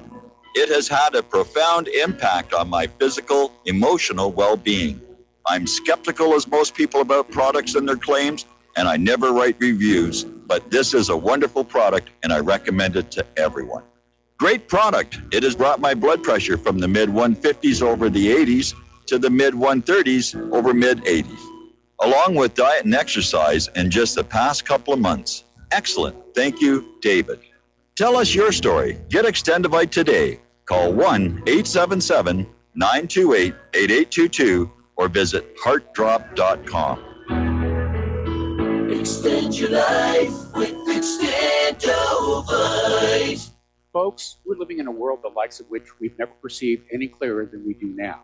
The plan for global governance has been in the works for generations and would have likely been achieved by now, but for the fact that the globalists left open their Achilles heel. With all their tools, Federal Reserve System, fiat currency, no child left behind, and then Common Core education introduced to our schools to dumb us down, vaccines, pharmaceuticals to lobotomize us, GMO foods, insertion of compromised or bought and paid for politicians, judges, mainstream media propaganda, all pieced together like a puzzle designed to ultimately bring the world under submission. But with all their strategy, they forgot one thing: knowledge. And knowledge is power. With knowledge, their bombardment is nullified. Folks, with that, as brilliant and knowledgeable as you become, among the wisest audience of any radio audience in the world, and you are, I want you to take a moment to reflect and ask yourself, how much of that knowledge did I obtain from Republic Broadcasting Network? How high has my consciousness been raised since I've been a listener? How fast am I now able to discriminate truth from fake news by being a Republic Broadcasting listener? How clear am I now able to see the world since I've been listening to RBN? Ask yourselves those questions, folks. Then ask yourself, what is that knowledge worth to me? Like my morning coffee, how would I survive without it? A voice of truth in a sea of lies. Do we not all need to make sure it survives? Like public broadcasting, we are now finding we can only survive with listener support. Censorship, advertisers being attacked, truth itself being attacked. It's the only way through this. We at Republic Broadcasting humbly ask you to become a supporter. Look at your budget and make a determination of what Republic Broadcasting is worth to you and what you can afford on a monthly basis. Go to republicbroadcasting.org and pledge 20, 30, 40, 50, if possible, 100 a month or more if it's affordable. Click the donate button and become a regular monthly donor. Assure both us and yourself that Republic Broadcasting truth will continue to flow like that morning coffee. The network thanks you. Some are maxed out all their credit cards. Some are working 2 jobs and living in cars. Minimum wage won't pay for a roof, won't pay for a drink. If you gotta have proof, distract yourself, Mr. CEO. See how far $5.15 an hour will go. Take a part-time job at one of your stores. I bet you can't make it here anymore. And aloha, America. Welcome back to our show here. And we're talking about how America's peak as an empire has come and gone. And they're trying to bring back the glory days, if not total world conquest, then at least a new Cold War, and to get the world back to using the dollar as the global reserve currency.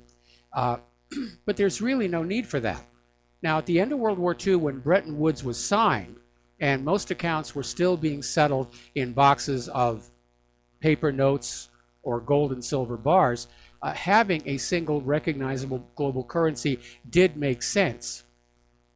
But in today's world of instantaneous global financial payment and confirmation, having a single currency is an obsolete idea. And yet the U.S. is still committed to pushing that idea forward. Now, as you know, Donald Trump has come to a new trade agreement with Mexico, which popped up the stock market and everybody's going huzzah, huzzah. And unfortunately, this deal replaces NAFTA. And so at this point, Canada got left out. And I'm sure the Canadian government and economists are wondering what happened and how they got played. Now, supposedly the U.S. is saying that, if Canada wants to come on in, yeah, they can. But it was rather rude, I think, and ill-considered for Trump to simply arbitrarily pull out of NAFTA, like he did the nuclear deal, and make a deal with Mexico without involving Canada in the process. I think that's going to cause some diplomatic friction. Okay, Barclays is the first bank to sell commercial paper linked to the LIBOR alternative. Now, you know, LIBOR has been hit with a lot of scandals related to rigging. But Barclays is issuing this commercial paper tied to the benchmark which regulators hope will replace the scandal-plagued London Interbank Offered Rate, the so-called Secured Overnight Financing Rate, or SOFR. And apparently, last Friday, Barclays sold $525 million of the short-term debt linked to SOFR. And so they have a new economic instrument to play with. But, you know, somebody will find a way to rig SOFR the way they rig LIBOR, because that's what they do, because none of them ever get sent to prison or anything like this. Another big retailer is starting to have to close stores, and this one is Victoria's Secret, which basically is another reason not to bother going to the shopping malls anymore. But we're seeing all these iconic retailers closing. Claire and I, in the regular course of our travels around this part of town, we drive right by what used to be the Toys R Us building. And I remember we went by it when they were taking the Toys R Us sign down, and it felt kind of sad, because Toys R Us are something I grew up with.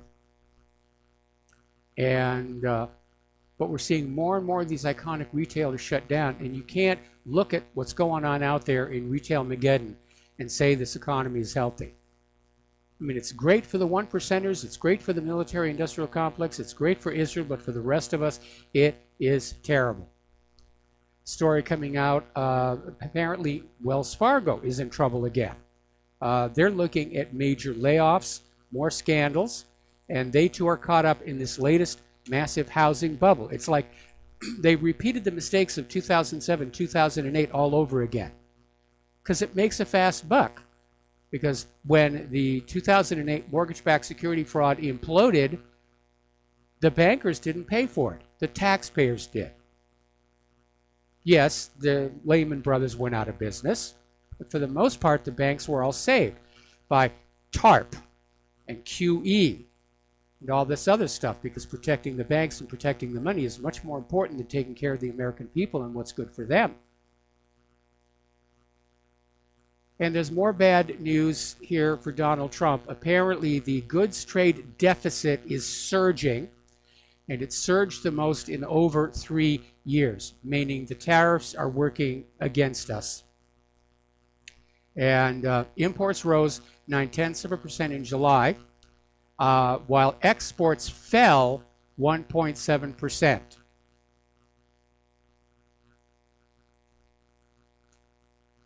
We got to take the focus off of tariffs and really start making a Manhattan Project style commitment to rebuilding our factories so that once again we are one of the world's finest manufacturers, like we were going into World War II. And that was a key difference. Our manufacturing capacity was huge. We could make things. We could, produce the ships and airplanes and weapons faster than the Nazis could blow them up, or the Japanese. We don't have that manufacturing anymore. It's one of the 4 M's that we are missing to go into a major war with a military peer. Manufacturing, manpower, money, and moral rightness. All right, we're going to take another break for commercials. We'll be right back.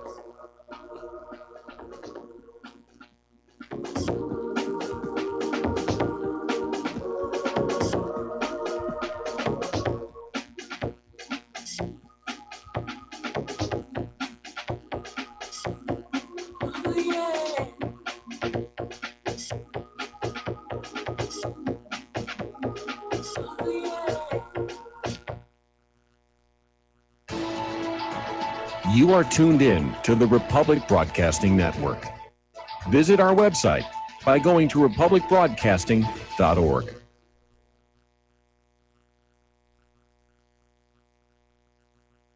Homeowners, are you in foreclosure, expecting to be served with a foreclosure lawsuit, or suspect your lender has coerced you into an illegal mortgage transaction?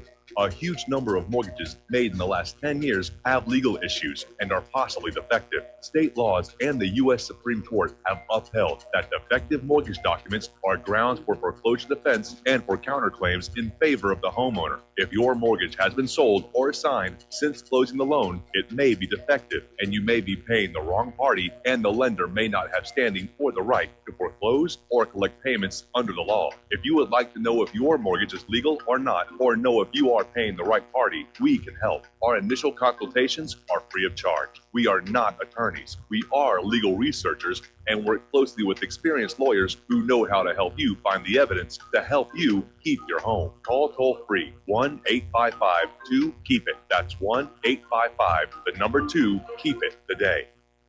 Do you or a loved one suffer migraine headaches? Listen to what scientist Kurt Hendricks has to say. 35 million people in the United States suffer with debilitating migraines. If you or a loved one are one of them, you need to know about MigraLief. Hi, I'm Kurt Hendricks, the scientist that formulated and patented the MigraLief migraine formula.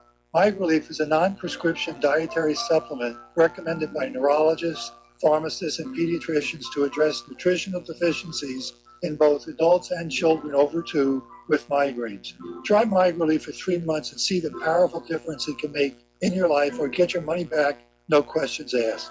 Go to MIG911.com or call 800-MIG-7354. You can change your life today. So if you suffer from migraines, don't wait. Call 800-MIG-7354. That's 800-MIG-7354, or visit MIG911.com. Without the right accessories, any guy can be off the mark. Whether you've invested thousands in your arsenal or you own a single trusted firearm, a visit to AROutfitting.com is in order. It's one of the finest online selections of tactical optics and AR parts and add-ons, like EOTech, quick target acquisition with no peripheral loss. Browse the full range of Nikon scopes and binoculars. AROutfitting.com can illuminate your world with Streamlight gun-mounted lights from keychain to large handhelds up to 1,100 lumens. Find some stability with Battenfield tactical bipods. AirOutfitting.com has CMMG gun parts, barrels, assemblies, handguards, part kits, and more, plus mag-full clips and magazines. I know I've got you excited, so take a breath. Head to AirOutfitting.com. The site's super easy to navigate and features a ton of technical info, including links to manuals. We also welcome vendor and manufacturer inquiries. Remember, if you don't see it, we can get it at AirOutfitting.com. What this country is coming to, I sure would like to know. If they don't do something by and by, the rich will live and the poor will die. Doggone, I mean the panic is on. Can't get no way, can't draw no pay. Unemployment is... And aloha, America. Welcome back to our show here. And turning to the immigration refugee issue, apparently over in Germany, this mother of a 3-year-old boy made a viral video. It's already had 2 million views, basically complaining her son cannot socialize with the other kids in the daycare center because only 2 of the kids in the daycare center out of 25 can speak German. And this mother, Lene Kroch, basically takes aim at German politicians like Merkel for what she claims is a botched immigration policy, which is forcing her 3-year-old who has no immigrant background to adjust to an alien environment in the daycare center. And there is the missing component in all this, because the open borders people are out there saying, you know, we should be sorry for the refugees, we should be sensitive to them, we should be concerned about their feelings. And yet when somebody says, what about the feelings of those of us who've been here all along? It's, oh, you're being racist, you're just being heartless, you're being cruel. walls are bad, walls are bad. I understand heaven has a wall and a very strict vetting process. That was just sent to me in the email by one of our listeners. And it's a valid point. Sometimes walls are good things. Now, over in Bavaria, they basically have gotten tired of the refugee situation. And so Bavaria has launched their own new border patrol. And they've already logged over 1,750 civil and criminal indictments in this month, which is motivating Merkel and her allies to backtrack a bit from the open borders policies.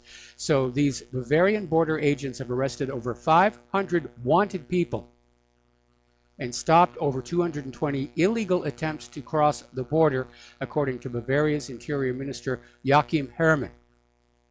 Now, the agency was able to accomplish this despite the fact that when this border patrol was created on July 18th, the German federal government severely restricted its powers. I think their success is based on the fact they're in a target-rich environment. The refugees are just everywhere. The wanted criminals are everywhere. Germany is still seeing riots between the German Nazis, nationalists, patriots, Antifa, punks, and black blockers, along with the refugees after this German man was stabbed to death. This isn't working out the way Soros and his people told us it was going to work on out. We were all going to blend together and become multicultural and hug each other and sing Kumbaya. Not working. Over in Huddersfield, England, 31 men and 1 woman have been charged with sexual crimes, including the trafficking and rape of girls as young as 12 years old, along with the facilitating of sexual abuse. And 31 of the arrested are Muslim refugees. So are you feeling culturally enriched yet?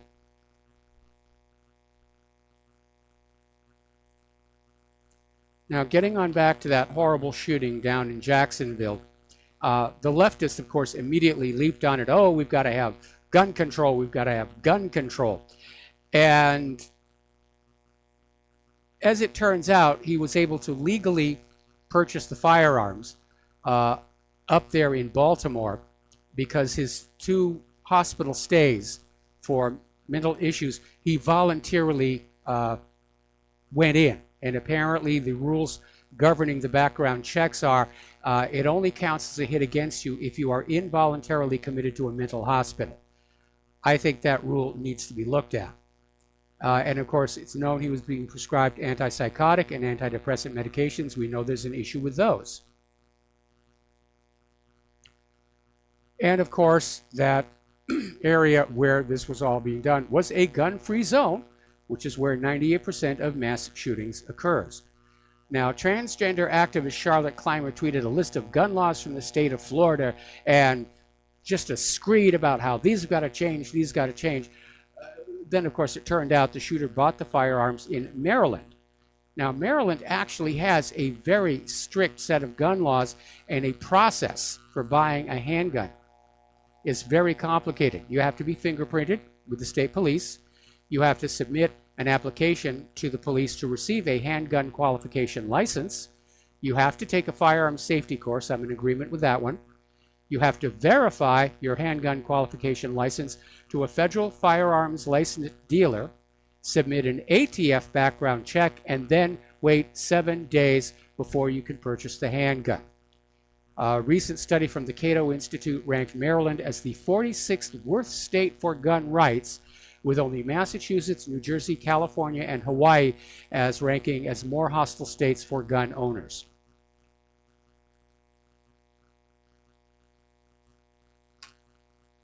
Now, apparently, Electronic Arts, which was running this event, they're canceling it.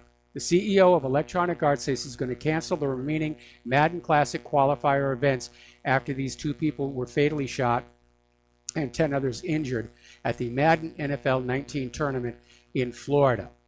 And in a statement yesterday evening, Andrew Wilson said, "We've made a decision to cancel our 3 remaining Madden Classic qualifier events while we run a comprehensive review of safety protocols for competitors and spectators. We'll work with our partners and our internal teams to establish a consistent level of security at all of our competitive gaming events." Good thing to do, little late, but good thing to do. Here's my question. Every venue I go to these days has a metal detector at the door. How did this guy get the guns in there? So apparently the law firm Morgan & Morgan has already filed a lawsuit on behalf of one of the victims of the mass shooting. And they held a press conference. In fact, just a little while ago, it was on the TV. So the lawsuits are going to be flying on that one. Now, I'm all in favor of gun rights, but I'm in agreement people with demonstrable mental problems should not be allowed to have firearms. And in my book, being on antidepressants means you've got mental problems. And I'm not the only person who's out there. Patriot Rising came out with a story saying yet another mass shooter that had his mind warped by antipsychotic and antidepressant medications. And this keeps happening over and over, and yet nobody in the corporate media will ever dare to call for a federal investigation into the pharmaceutical companies. That's because the big drug corporations spend billions of dollars advertising their product on TV, radio, and newspapers. And if you were to say, we think maybe this medication is dangerous, the gravy train would stop. Congress actually held hearings once about the link between antidepressants and violent behavior, and in the end, they did nothing. Now, the problem with antidepressants, where it gets into trouble, is that it can impede impulse control. Now, obviously, this David Katz had just lost his tournament, was very angry, and he got the impulse to kill these 2 people. Now, normal human beings who are not on these drugs would go on out and walk it off. Maybe hit the bar. The problem with being on antidepressants is you get an idea in your head and you can't control it. Over at ssristories.org, there is one of the many case studies. Basically talks about this kid who tried to commit suicide. And they intervened, they got to him, they saved him, and after it was over, they said, "Why'd you do it?" And he said, "I don't know. The idea just popped into my head and I couldn't help myself." That's the danger of these medications. And I know for a lot of people, these medications can be very helpful, but there are far too many of these adverse reactions that are costing lives, whether it's mass shootings or suicide. And I know from first-person experience how weird that can be. Because my doctor, many years ago, before I even met Claire, put me on these medications, and it was a horrible, horrible experience. I'll never take them ever, ever again. So let's talk about deplatforming and censorship, because now Trump appears to be finally noticing what's going on. And he's doubling down on the claim that Google is suppressing conservative voices and hiding good news. And he's saying the situation is going to be addressed. And Trump is now claiming Google is rigging its results to show only bad news stories about him. That any good news about the Trump administration is being buried about it. Now, Google denied earlier that politics has got nothing to do with it. How silly. How silly. Politics doesn't play any part in the algorithms. And without some third party looking at those algorithms, it's impossible to say one way or the other. But Google is saying, nope, we're not biasing our search results based on politics. However, the heads of all the corporate social media have now been called on in for a hearing before Congress on the 5th of September. That would be next Tuesday, I think. Meanwhile, Larry Klayman, late of Judicial Watch, currently of Freedom Watch, is filing a lawsuit against YouTube and Facebook for discrimination against conservatives. So this is really starting to heat up, and I think that Google and Facebook and Twitter weren't expecting the reaction to be this strong. Now, from their point of view, they only have to keep doing this until November. and then they can start working to try and recover their audience, which I don't think is going to happen. People are feeling very burned and betrayed. That's why Facebook got caught, once again, artificially inflating its reader numbers. Story out of Liberty Blitzkrieg. Censorship is what happens when powerful people get scared.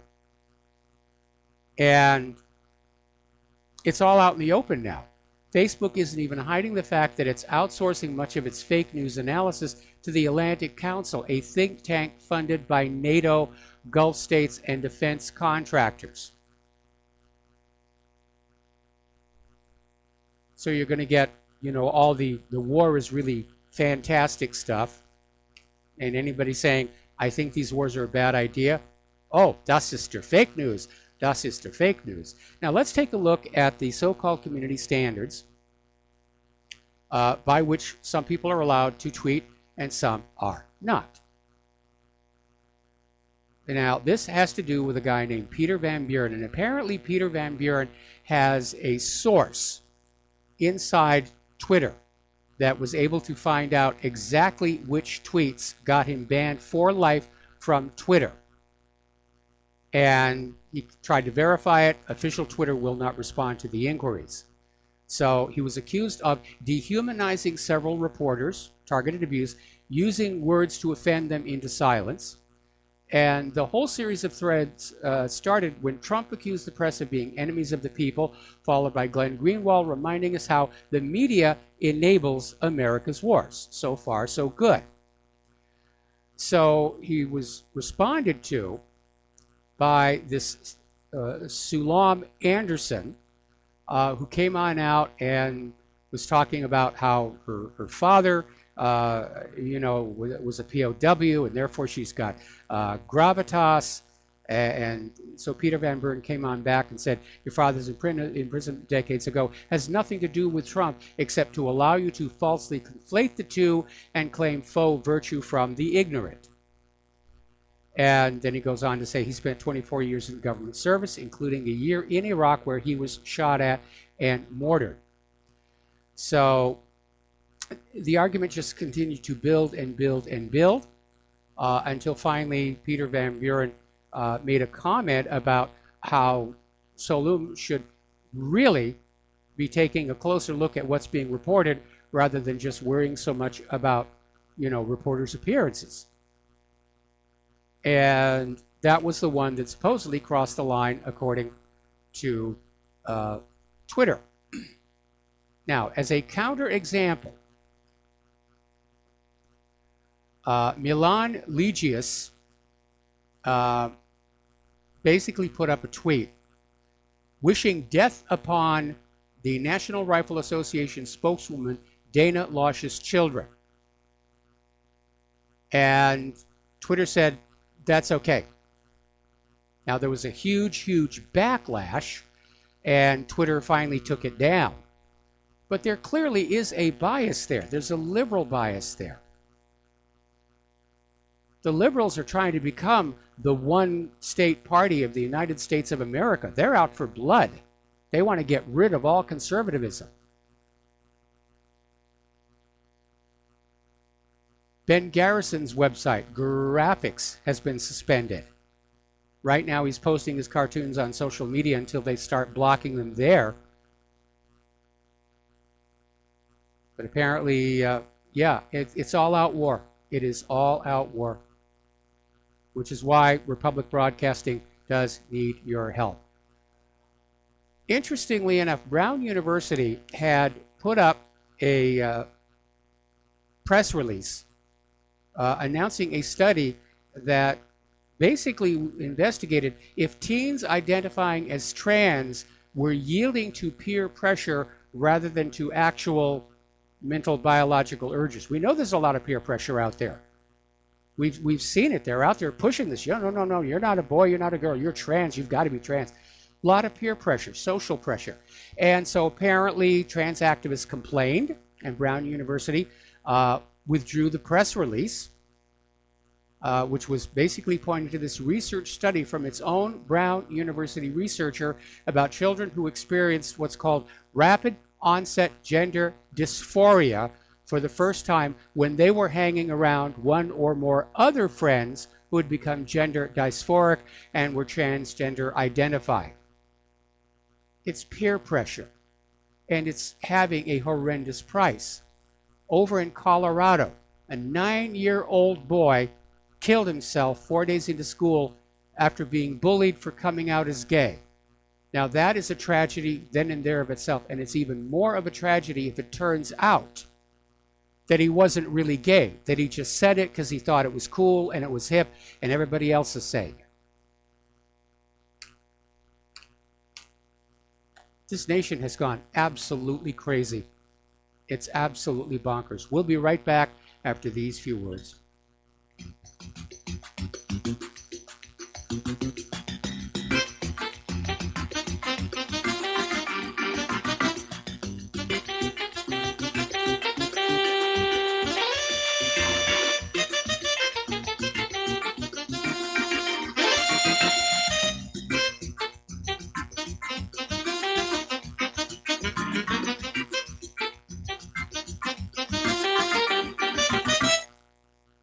Corporate media dominates the American opinion. Finding independent voices that counter this avalanche is becoming increasingly difficult. With the endless corruption running rampant throughout our government, independent voices are needed more than ever to battle the offensive against our freedoms and liberties. As a listener of RBN, no one understands this concept better than you. Now it's up to you to do your part. The time has come for you to take action and begin broadcasting the truth to hundreds or thousands of people every month. Sound impossible? Quite the contrary. With pointed slogans from LibertyStickers.com, you can reach countless sleeping Americans unaware that they live in a real-life wonderland. LibertyStickers.com has a huge inventory of political bumper stickers and messages that reflect the truth about our government, our politicians, and the future of America. With so many in stock, there's one perfect for you. Visit us today at LibertyStickers.com. Again, that's LibertyStickers.com. Do your part. Your voice is important. Let it be heard. Many people tell us about their experience with Extendivite. Just listen to what Glenn has to say. Prior to taking it, I had diabetic neuropathy. The Extendivite reduced that significantly. Acid reflux was reduced. I had athlete's foot, very severe. Trimmed that down to about 75% dandruff, almost completely gone.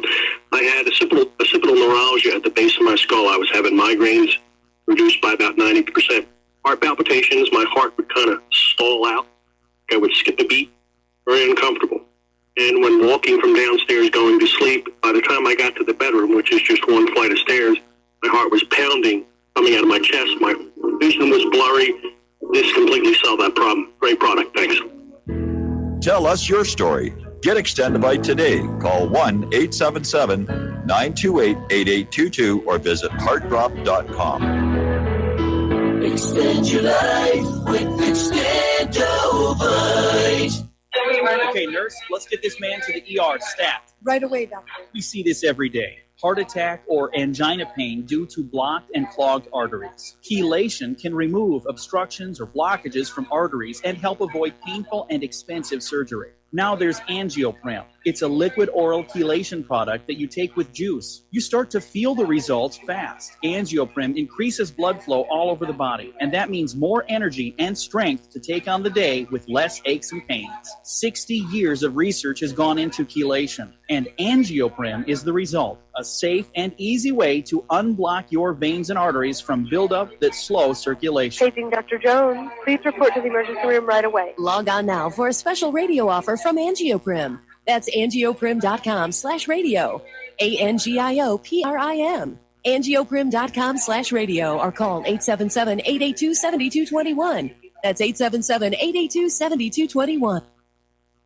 If you've got the money, honey, we got the bombs. We'll plant them anywhere you like and blow up anyone. Whip this world into a frenzy, killing babies, dads, and moms. If you got the money, honey, we got the bomb. If you've got the money, well, we won't say we did. The towers in And aloha, America. Welcome back to our show here. So it's time to get into human-caused global warming, because, yes, even though it is August 28th and summer is still technically underway, it is starting to snow. And there's Montana and Wyoming. In fact, one of our readers sent me a very beautiful photo of the snowy mountains there in Wyoming. And it's accumulating snow above 6,000 feet, which is a surprise to a lot of the vacationers in the area. Now, Britain is coming up on a week of icy frost, mist, and heavy rain. But the story then goes on to say, don't worry. Global warming, we'll have an Indian summer, and it'll be warm in September. Maybe, maybe not. But a lot of people are looking at the weather patterns, and they're saying, it looks like the seasons are changing early. And apparently snow is falling in Alberta, Canada. And here's where it gets to the good part. The Farmer's Almanac prediction. Now, for those of you who are farmers, you understand the Farmer's Almanacs have an amazing track record of predicting the overall weather. Now, they don't predict day to day to day to day, but they predict when you should start planting, when you should be thinking about getting the harvest in, and they have been just bang on spot correct. So, this year's Farmer's Almanac is predicting an early, bone-chillingly cold and snowy winter. They're even describing it as teeth-chattering cold. And I've been saying exactly the same thing. We're all looking at the same signs. Now, all right. This one was a little out of place in the talking points. A human rights coalition is now demanding that Google end the Chinese censorship project. Well, I think somebody needs to demand Google end the American censorship project. Google seems to be doing this everywhere for any government that asks. And so these 14 groups, which include Amnesty International, the Committee to Protect Journalists, the Electronic Frontier Foundation, and Human Rights Watch, urge Google to call off the controversial project codenamed Dragonfly.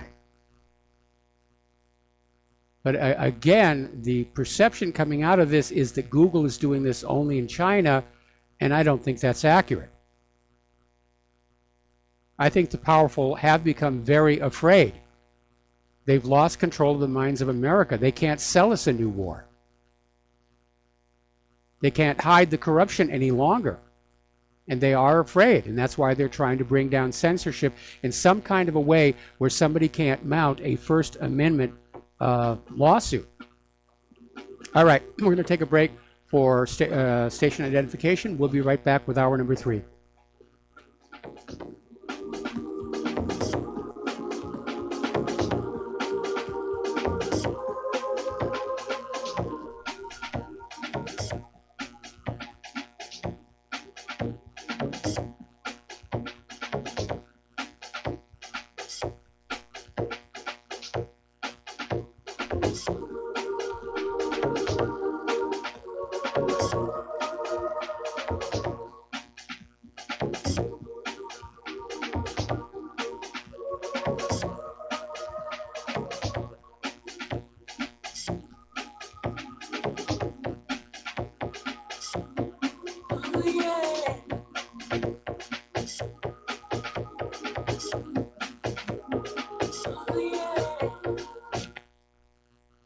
Many people write us about their experience with Extendivite. Allow me to read a few from Amazon.com. Dr. Sam Serino reviewed the Extendivite product. Good ingredients, feeling much better since taking product. It seems that the tablets work well. Once again, thank you for your product. My acid reflux is really improved thanks to the Extendivite. Together with my thumb joints, the pain is gone and I'm able to grip things much better. My friend has peripheral arterial disorder and their lower legs were hurting in a red color, but thankfully there has been a significant improvement. Kind regards, Janice. My husband feels a big difference using Extendivite. Thank you. Tell us your story. Get Extendivite today. Call 1-877 1-877-928-8822. That's 1-877-928-8822, or visit heartdrop.com. Extend your life with Extendovite. You're listening to Republic Broadcasting Network, because you can handle the truth.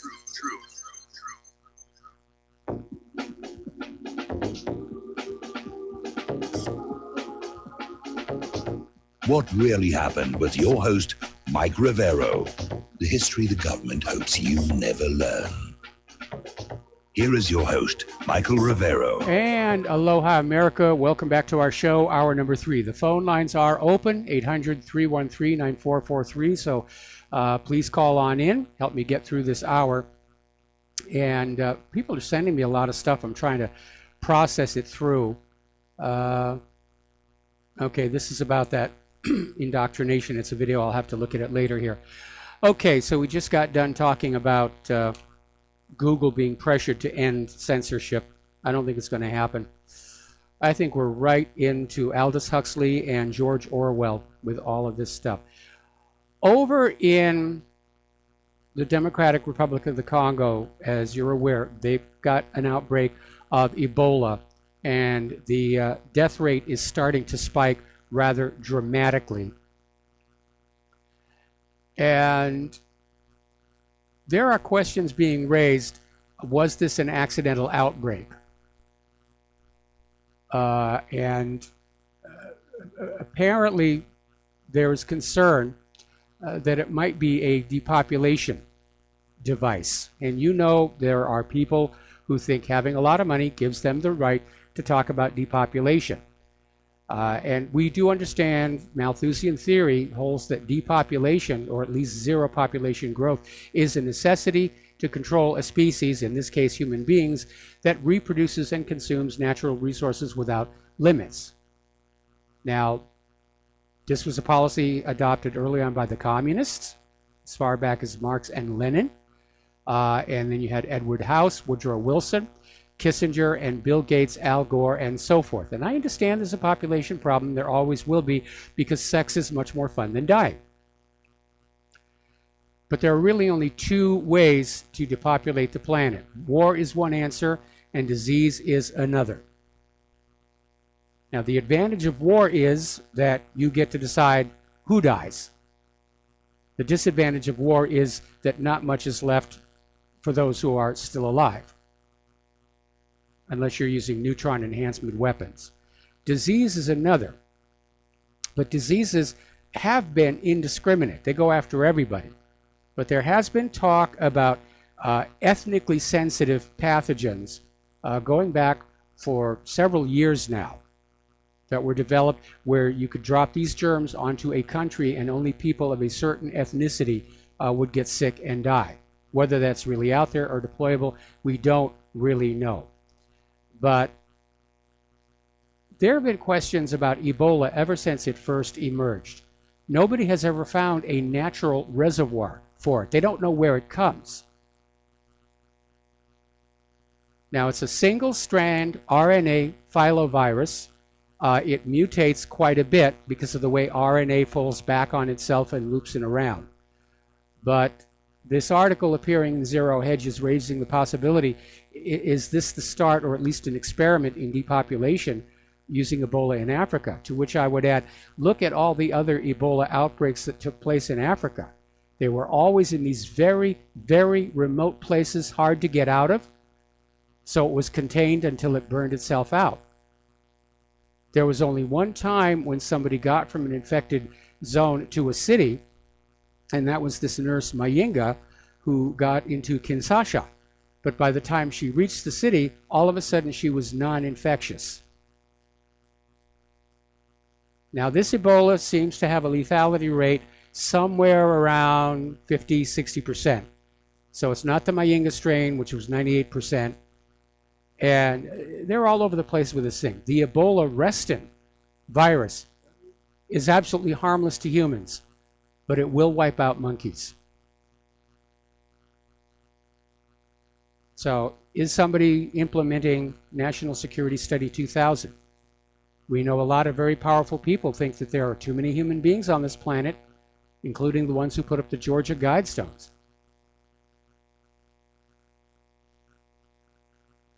So, anyway. Now, we were talking yesterday about these Irish church-run orphanages, homes for unwed mothers, and how badly the women and the children were being treated by these supposed men and women of God. And Tuam is about to get a real boost in the public eye thanks to Liam Neeson. But it wasn't confined to Ireland by any stretch of the imagination. You had the resident school scandal up in Canada, and now there's a new scandal surfacing in the state of Vermont. And this one surrounds the St. Joseph's Orphanage in Burlington, Vermont. And it closed down in 1974, but some of the children who lived there from the 1930s through the 70s have come forward to just talk about horrific torture, sexual abuse. In one case, a witness, Sally Dale, claimed that she saw a nun throw a boy to his death from an upper window. So what the heck is going on with this stuff? I don't understand it. First of all, I don't understand how anybody can be cruel to a child. And second, I don't understand how people who purport to be the earthly manifestation of the ultimate moral authority of the universe can behave like this. There was an HBO documentary that came on out a while back, maybe it's still searchable, and it was Max Mea Culpa, Silence in the House of the Lord. And it was about this home for deaf children where the children were being abused. And the children couldn't tell their parents what was going on because the parents didn't know sign language. We're going to do a shout out now to our on-air affiliates who are just now rejoining our network. And we're going to take a phone call from Fred in Arkansas. Aloha. Welcome to the show. What's on your mind? Okay, thank you very much, sir. I would like to rant for a couple of minutes about the city of Chicago and how the city of Chicago got to where it is right now. Rant away. Would that be okay? Rant away. All right. I'm going to take you all the way back to the year 1960, and let me explain what Chicago was like in 1960. Up until about 60, black people stayed in their own neighborhoods. We had sort of like a de facto segregation policy where people just, went where they were very welcome, and they just sort of stayed in their own locations. And in fact, when Daley was the mayor, he used to talk about black people. He would say the denizens of the south side of Chicago. So it was kind of blatant, but I mean, that was the general thinking. Now, at that time, the Chicago public school system was financed out of taxes from a business neighborhood downtown called the Loop. So in other words, if you owned a business in the Loop and it was all big box stores, their local taxes would go to keep the schools in operation in Chicago. And so at that time, up until about 60, the schools were very, very well financed. They were just gorgeous places. The teachers made wonderful salaries, and they all got good pensions. Now, beginning in the early 1960s, Hollywood started to make movies called blaxploitation films. Yeah, I remember that. And that basically is, it's any movie that stars Pam Grier. And I remember one of the films I saw her in, she picked up a bar stool made out of wood and smashed it against a white woman for no specific reason. She was just demonstrating black rage, and the bar stool fell apart and the woman collapsed to the floor. So that was a typical blaxploitation movie, and they all starred Pam Grier. Now, what happened is when those movies started to make it to the movie theaters, for some strange reason, the people who owned the movie theaters in downtown Chicago started featuring those films. So what happened then is black people came out of their neighborhoods and they went to the downtown community to watch these horrible films where they would all get psyched up about being violent towards white people. And the crime rate in downtown Chicago just skyrocketed. And it got to the point where white people were afraid to go downtown to buy anything. So the state of Illinois, their remedy was they erected a huge office building at one end of the loop, the downtown shopping area, and they figured, well, it'll fill up with people on salaries, and they'll go out and they'll buy from the big box stores, and it'll save the loop tax base. Well, it didn't work. The black on white violence was so fantastically intense that all of the big box stores emptied out. And as a result of that, the Chicago public school system just recently, not recently, but I mean, they've been in collapse for quite some time. So I know as a general rule, it seems like you want to blame the banks whenever there's a big failure, but Chicago was crashed by black on white violence. And of course, that petered out, it sort of like it drifted out to the rest of the state, so that all of the Illinois state employees basically have lost their pensions. And it has nothing to do with predatory banking, it's black on white violence. And right now in the Chicago public schools, there's a fantastic number of drug crimes, of shootings in high schools, just things that I went to a Chicago public high school, and I used to shoot a .22 caliber rifle in the basement, every other month or so. And that's just, there's no such thing as having a firearm in a Chicago public school anywhere. So it's not predatory banks.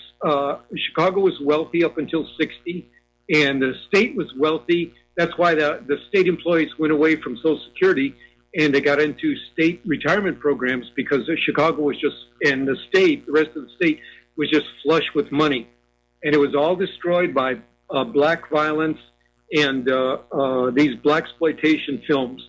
So please, you know what I'm saying is, you shouldn't blame all of the financial crashes on the banks, because very often things like this happen because of the cities are just unlivable. Now, wait, I'm almost done, but I want to make one more comment. The question is, why did I call in today? And I'm going to tell you why. I just came across an article on my Yahoo News feed, and the author of the news article says, "Isn't it terrible that we have to that a funeral for a drug lord in Chicago who was shot up in a drug gang shoot-up costs $5,000 or $6,000?" So in other words, the left-wing media is already saying that white taxpayers should now pay for the funerals of blacks who are killed in drug disputes. That's how crazy the left wing is. Now, I'll tell you what, my remedy is, if it was up to me, every time there's a drug shootout and blacks end up in the hospital, I think we should take a close look at their driver's licenses, and we should deduct the hospital costs from their EBT cards, all their federal welfare programs. So that's what I would do. I would punish a high crime neighborhood by basically saying, okay, the hospital bills are going to be subtracted from your federal welfare benefits, and your benefits are going to go down until you stop committing all this crime. So that's my rant. What do you think? Should I just hang up, or you want to add something? Stand the line here a little bit, because the one thing that I find fault with is that you narrow down on just trying to say it's all black violence and the blaxploitation movies, when I think the issue is a lot more complex. And first of all, I haven't said it's just the banks and our private central banking that is responsible for the economic downturn, not just in Chicago, but across the entire country.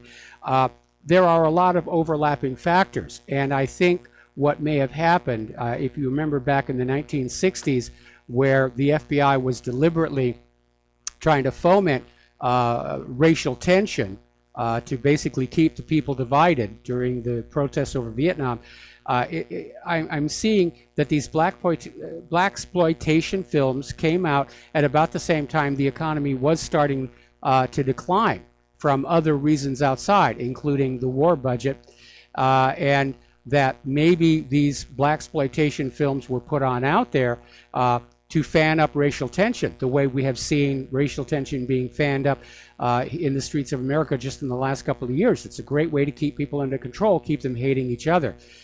So knowing Hollywood's close relationship with the federal government, I don't think it's just a coincidence that that was happening, and I don't think it was just a coincidence that they were bringing those movies into the loop, which does seem to be a catalyst for having brought these two disparate groups together and triggering more and more of the violence. But you're absolutely right. Your chain of logic from that point forward is that, yeah, when you start getting a neighborhood going into decline, it's going to go all the way into decline. People who are making money, people who've got the means, they're going to leave. They're going to go someplace else. And we're seeing that a lot all across the United States, where there's a lot of what's so-called white flight out of the major cities and into the nation's rural areas. So I agree with most of what you said, except that I think there were probably some other factors involved as well. Okay, well, let me add two more facts about black males. One is that a black male who marries a white woman is about 12 times more likely to murder his wife than a white guy married to a white woman. And the other issue is that black males are about 10 times more likely to have AIDS than white males, and they're about half the AIDS population.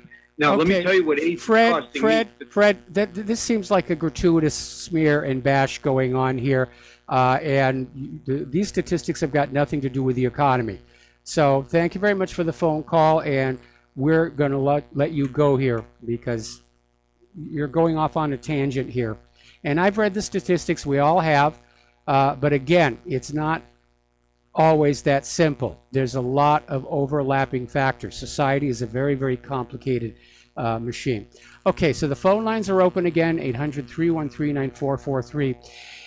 Yesterday, we reported on a story where there were rumors that Pope Francis might actually resign.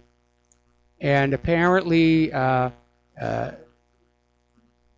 were stories that there was a coup in the Vatican to dethrone him because of a lot of the church hierarchy not agreeing with a lot of his more liberal policies.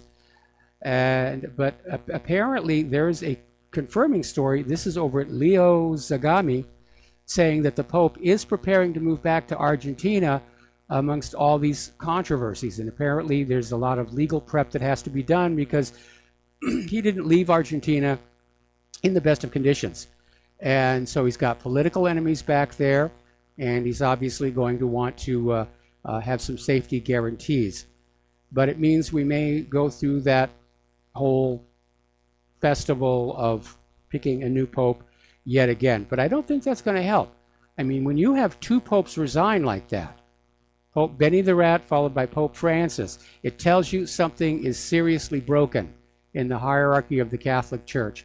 And again, this report out of Pennsylvania, the reports coming out of these homes for unwed mothers, there is something really wrong. And underneath all those white robes, there seem to be some very, very black hearts. Okay. Today, Missouri became the first state in the country to have an actual law on the books that prohibits food makers from using the word meat on anything other than animal flesh. And apparently this law is in response to manufacturers of what has been dubbed fake or non-traditional meat. There's a colorful little euphemism for you. Clean meat, also known as lab-grown meat, is made of cultured animal tissue cells, while plant-based meat is generally from ingredients such as soy, tempeh, and seitan, which is not meat at all. And yet there are a lot of products out there saying this is meat, and it isn't. So this new law forbids misrepresenting a product as meat that is not derived from harvested production, livestock, or poultry. Violators can be fined $1,000 and imprisoned for a year. Not really enough teeth in there. And I'm not sure what the attraction of the lab-grown meat is anyway, because having been a farm kid myself, it strikes me that raising cows and chickens and sheep and goat is a lot easier, a lot less labor intensive, a lot less expensive than trying to generate one in a laboratory. And given the horrendous mistakes that have been made in so many other areas of our synthetic biology industry, if you will, I don't think I would ever care to actually eat any of that.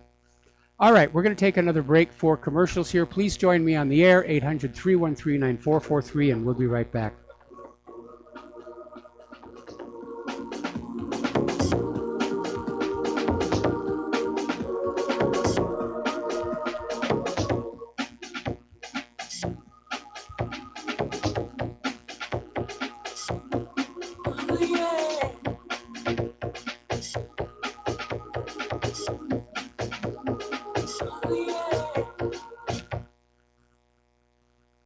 Extendivite is more than just a heart tonic. Most basic diseases are caused by yeast in the gut and metals in the liver, and we all have a bit of both. The garlic in Extendivite has a yeast-killing effect in the gut while also helping the sulfur enzyme in the liver get rid of the metals. Extendivite just may improve your overall health. Products like Extendivite are the only way we're going to get our society healthy.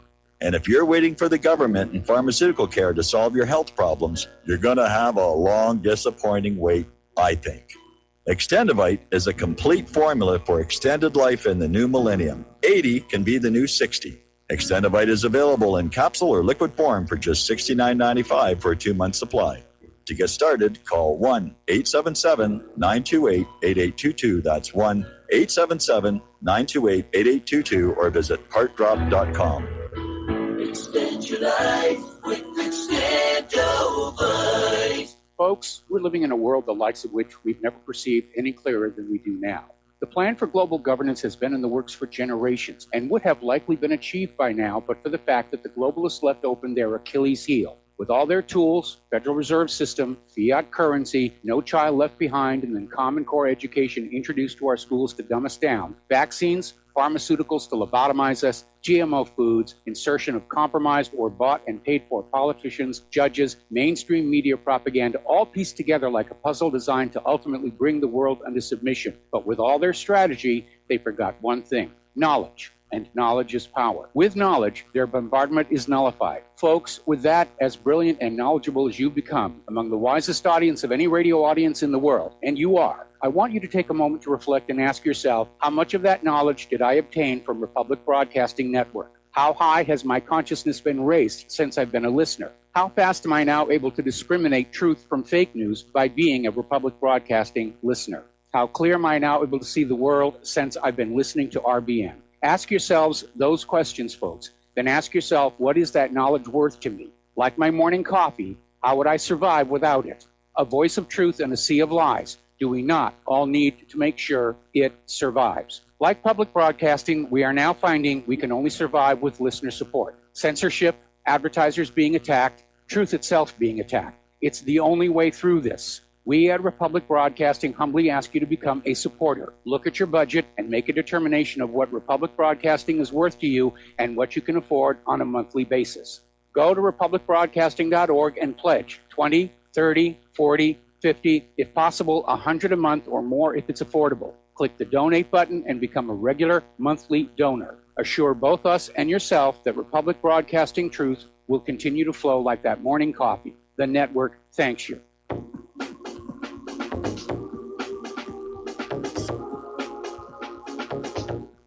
What really happened with your host, Mike Rivero. You're listening to the Republic Broadcasting Network. Here is your host, Michael Rivero. And aloha, America. Welcome back to our show. The phone lines are open, 800-313-9443. And I'm looking at the Fox news feed, and I agree Fox is no better than some of the others, but it's just force of habit. And they're talking about how there's this big debate going on up at the UN over the sanctions placed on Iran by the United States, which by the United States' own admission are designed to simply crush the country, shut down all of its oil exports, just wreck the place. And Iran is saying that this is just the U.S. returning to neocolonialism. And the U.S. has fallen back on that old standby, well, we have to sanction Iran because they're supporting terrorists around the world. Which, talk about the pot calling the kettle black here. You know, after all the support for ISIS and Al-Qaeda that we now know the United States was covertly doing. So I'm looking at this feed and it's just all war, North Korea tensions, Iran, Syria. Yeah, I feel like something big is on the horizon. Possibly could even get kicked off over the holiday weekend when Americans are distracted. Okay, we got a caller waiting on the line here. It's Debbie in Olympia. Aloha, Debbie. Welcome to the show. What's on your mind? Hi. I've enjoyed your website for years. I don't get radio here, so anyway, I saw an article. I thought, oh, this is kind of right up your alley, maybe. It's about China withholding samples of viruses for the H7N9 avian flu. Yes. And China used to provide samples to the CDC, and they haven't done so for about a year. And I just thought, well, you might have an interesting take on that. Well, you know, I mean, there's been a lot of hostility building between China and the United States. There's the issue of Taiwan. There's the economic war that's going on. There's the issue with the South China Seas. And I would expect that China just doesn't particularly feel like cooperating with anything in the United States anymore. And it may just be as simple as that. I mean, these viruses are mutating on a fairly rapid basis anyway. But the last I heard, this latest avian flu outbreak, once again, did not turn out to be as bad as everybody claimed it was going to be. We were seeing it all over the corporate media. Oh, the flu is coming, get your shot. The flu is coming, get your shot. And but yeah, unfortunately, China has a lot of technology that the United States really could use right now. And it's counterproductive to go on annoying them and just making them angry. Yeah, I agree. It's like we're going out of our way not to build trust. Yeah, that's very well put. That's exactly the way the U.S. is going. They're going the way of the bully. You know, do what we tell you or bad things will happen to you. And that's what they're trying to demonstrate again with Iran. Yeah. Oh, boy. Yeah, the Middle East, just just terrible. And am I correct that China is investing pretty heavily in helping to develop infrastructure in Africa? And yes, like we're doing a lot to develop war in Africa. That's just kind of my take on this. You know, you've got a good perception of it. I mean, Russia and China are making deals. They're making things. They're building. And the U.S. is just going around knocking everything down. It's almost like Donald Trump's plan to make America great again is to simply, you know, smash all the other countries on earth so they're less great. And it's a dumb way to do it. But if you really think about it, the United States doesn't really have a lot left to work with to make itself great again. We've allowed our manufacturing to decline over the last 30 years. We've destroyed our agricultural exports with this GMO experiment. The dollar hegemonic domination is coming to an end. We are an empire in decline. There's no two ways about it. And my fear is that this empire, somebody's going to say, we refuse to surrender. We'll just go out with a bang, and they'll start flinging missiles all over the place. Yeah, it's really messed up. I worry for my children's future, and they're adults. You know, it's sad. But I appreciate the information you put out there. There aren't a lot of places where you get this variety of information. So, well, anyway, happy birthday for tomorrow. Well, thank you very much here. And yeah, I worry for the future of the world and the world's children as well. And it has been very frustrating and painful over the last 24 years to just see the world deteriorate, to see all these wars at the hands of the United States, and to see the United States itself just seem to be going crazy, where the American people have stopped worrying about the economy and these wars that we're being driven into because they're too busy trying to figure out which restroom they're supposed to use. Too true. Yeah. Yeah. All right, well, listen, thank you very much. We're going to let you go. And we're coming up here on yet another commercial break. We have another caller waiting on the line, and we'll be right back after these few words from our sponsors. Stay tuned.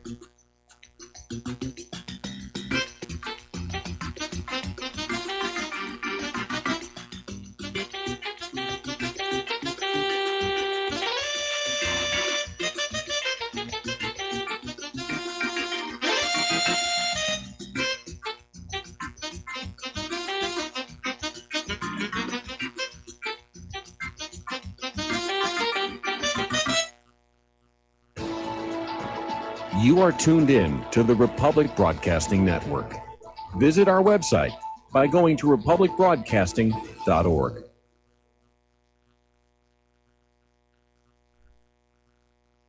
Do you worry a lot? If you're forgetful, nervous, moody, or overwhelmed, chances are you're not protecting yourself from the ravaging effects of stress and anxiety. No matter the cause, ongoing stress and elevated levels of the stress hormone cortisol can rob your memory, your health, your quality of life, and your future. Now you can combat the effects of stress and anxiety while improving your memory and recall at the same time with the dietary supplement Calm and Clever. Studies show that the ingredients in Calm and Clever reduce cortisol by as much as 30% in as little as 1 to 2 weeks and increase your ability to recall facts, names, and numbers in 4 to 12 weeks. Calm and Clever was created by scientist Kurt Hendricks, a principal investigator in 2 NIH-funded studies on Alzheimer's disease. Try Calm and Clever for 2 months. You'll feel the difference. Call 1-800-758-8746 or go to calmandclever.com.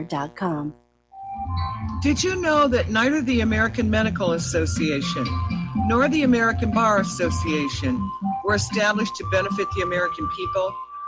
Have you recognized that in our country, healthcare has little to do with health, and that our court system has nothing to do with justice?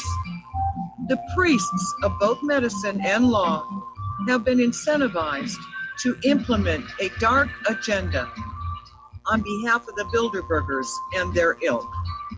To protect ourselves and our progeny, we need to take a much closer look at how these two giant industries really work.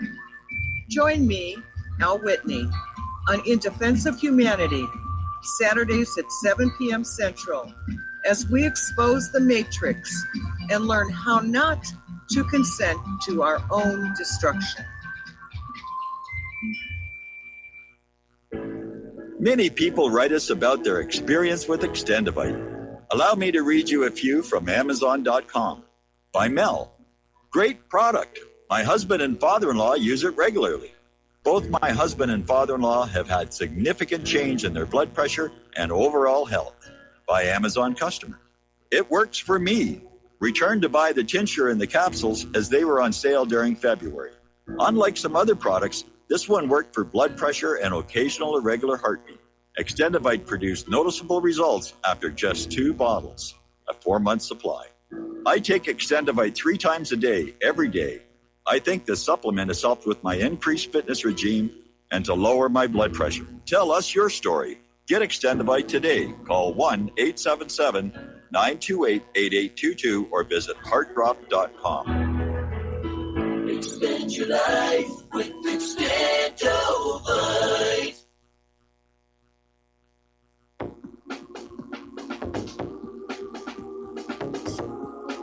What really happened with your host, Mike Rivero.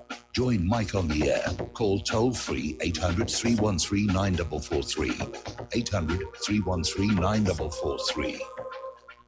And aloha, America. Welcome back to our show here. Let's go to the phones to Frank in London. Aloha, Frank. Welcome to the show. What's on your mind? Yeah, hi, Mike. It's a long time I haven't spoken on your show. What my topic is how local government, that's boroughs in London, how they're trying to politicize the staff. Now, you're supposed to be sort of politically neutral, although yes, certain parties would have won seats to run a borough, but that's not the point. They set up a terrorist crime prevention. I couldn't even call it training. It was more like a lecture. Anyway, it was compulsory for us as council staff to attend these lectures. Anyway, went there. There was a guy, Asian Muslim guy. He was lecturing to us about terrorists, what to look out for, etc., etc. Then I realized something. He's talking about anti-Semitism is on the rise in London now. I'm a Londoner, and I can tell you nowadays there is no such thing as a myth. And he said he supposedly saw an incident with 2 13-year-old boys run after a rabbi and hit his hat off his head and then continue running. Now, how could you equate that with anti-Semitism? Two young boys, just being silly. They saw a man wearing a silly hat. We did things like that when we were kids. Yes. Right? That was one. So he was telling us about the difference with Al-Qaeda and who's smarter between Al-Qaeda and ISIS or something like that. So I'm listening tentatively. So I threw in a question, and I know this guy does not believe in his own BS that he's teaching. He's getting a nice wage for propagandizing stuff, but that's all it is. I asked him just at the end of the lecture, stroke training, whatever you want to call it, is Hezbollah or a terrorist group? And he said, yes, they are. Now, the reason why he paused a lot, because he wanted to make sure he said the politically correct things, because he had an agenda. He was given an agenda subtly. This is what you get happening in local government across London. This is the kind of nonsense you're getting now. They're trying to politicize you. I thought I came just to have a lecture on crime prevention. Then you had all this. There was a lot more to it, but that was just a couple of examples that I managed, because most of us, when that lecture or training finished, we couldn't remember 95% of what they told us to look out for. But this is what's going. This is what money, a lot of money being spent on these useless courses or whatever you want to call it. That's how our money, and that's where our taxpayers' money is going. That's what's happening. Yeah, well, unfortunately, we're at the stage right now of this hysterical propaganda where anybody that is opposed to us is simply, they're a terrorist. Whether it's Iran or Hezbollah or the Palestinians, they're painting this with a broad brush. They're all terrorists. They all have to be destroyed, blah, blah, blah, blah, blah. And you're right, it is a huge amount of money. But the real goal there is to keep selling you this idea that we're the good guys and they're the bad guys. And it's really not that simple, because unfortunately in the current situation, it is the aggressive West that are the bad guys. And I laugh at this U.S. getting up there and screaming that Iran is supporting terrorism, when we know that the U.S. has been supporting terrorists in all kinds of countries as part of this regime change program. Yeah, thanks, Mike. Thanks for your take on that. Okay, well, thank you very much for the phone call. We're going to let you go and switch over to Don in Iowa. Aloha, Don. Welcome to the show. What's on your mind? Hello, Mike. You're talking about the Catholic Church. Yeah, it looks like they're going straight down the drain. They don't know how to deal with it. But I wanted to recommend a couple of movies in case people haven't seen it yet. One was Spotlight with Michael Keaton. It was a good one. It was about the... Yeah, I've mentioned that many times on the air, and it's an excellent, excellent movie. And the other one is The Keepers, which is a documentary series. And this was even more incredible. It was about Baltimore, Maryland. There was a priest there. And remember, Maryland was originally the Catholic colony when it first started. Yes. The Catholic Church has always been very powerful. They're very much entrenched in Baltimore, especially back when this happened, like in it was in the 70s, when she really in the late 60s. When she, anyway, what happened? The story. It's incredible to even think about what happened. This guy, superintendent of he was a priest. He's the superintendent of the girls' high school, and he would just rape all these girls. He'd call them on the loudspeaker, send so and so Mary Doe down to my office, and that's the way he'd rape them. It was unbelievable, and there was more than one, and they I don't think they'd be making all this up. I mean, why would they do that? This is what we do have to be careful that we don't get into a witch hunt hysteria, because it can get out of control. And I keep thinking back to the 1990s feminism, where women were so desperate for the media attention at being a rape victim. Rape became the second most falsely reported crime in the entire country. So we have to understand that Me Too runs both ways, because women may want attention. They may see themselves as having their moment on TV, so we have to be careful. But unfortunately, for the church, a lot of this stuff is documented, especially over at Tuam, where there are the remains of 800 children in that mass grave. That wasn't made up by anybody. That's not a special effect from a Hollywood studio. That's not somebody's little, rubber joke. That really did happen. And we know the same thing at the residential schools in Canada. So we do have to evaluate very carefully. But yeah, there's been a problem, and it's been a problem all the way along. And what has really changed is not that this is a sudden issue for the Catholic Church. They've been doing it all along. It's just that now, in the age of the internet and the independent media, such secrets cannot be kept from the public any longer, which is why they want to find a way to shut down the independent media. Yeah, they don't know how to deal with it because they're just old-fashioned. They've done things the same way, like burying it under a load of BS forever, and that doesn't work anymore. But going back to the keepers, it was eventually a nun got murdered. A nun was apparently going to blow the whistle on all these rapes and stuff. She was murdered, and that murder was never solved. And but I recommend that movie. It's a mystery. You don't have to. You might not believe the people who are saying they got raped. But it's a real life documentary where they're talking to all these people that are still alive, and I think it's a great series. I'll let you go, Mike. All right. Well, thanks an awful lot. And I'm not saying not to believe them. I'm just saying be very, very careful, because you can get this witch hunt hysteria overblown. There is something there. There has been something going on, and it's been going on for a very long time. And the Catholic Church, and by the way, it's not confined just to the Catholics. Other churches have these similar problems, but it just sort of became part of the background of what it was to be in the clergy, and they got used to it for century after century. But now it's out there, and they're going to have to adjust and adapt to the new reality, because it's not appropriate behavior. Okay, now you probably remember a guy by the name of, hang on just a second, I have to reset something. There we are. Probably remember a guy named Cody Wilson. Now, he became famous for designing a 3D printable gun. The first one was called the Liberator. It was named after the little rapidly produced, inexpensively guns dropped behind enemy lines into the French resistance during World War II. And it was very popular, and he was downloading the DefCAD files, and anybody could take these DefCAD files and 3D print a working firearm.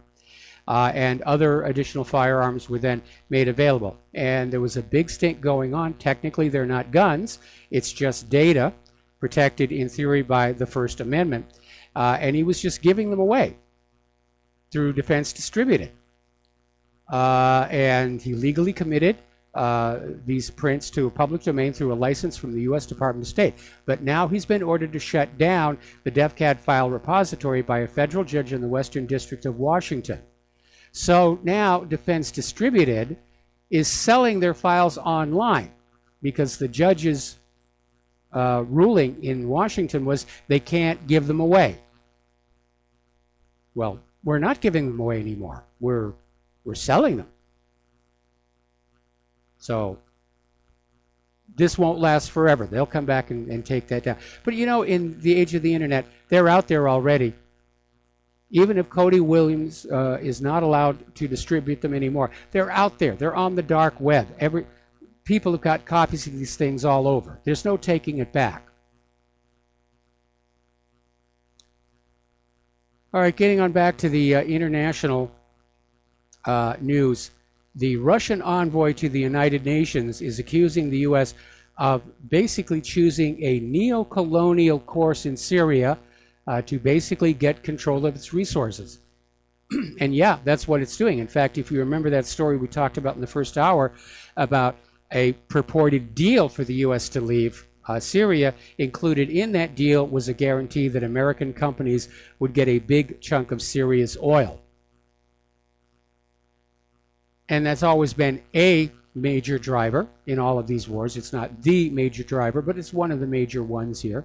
And this Russian envoy, Nebenzia, is saying it's true.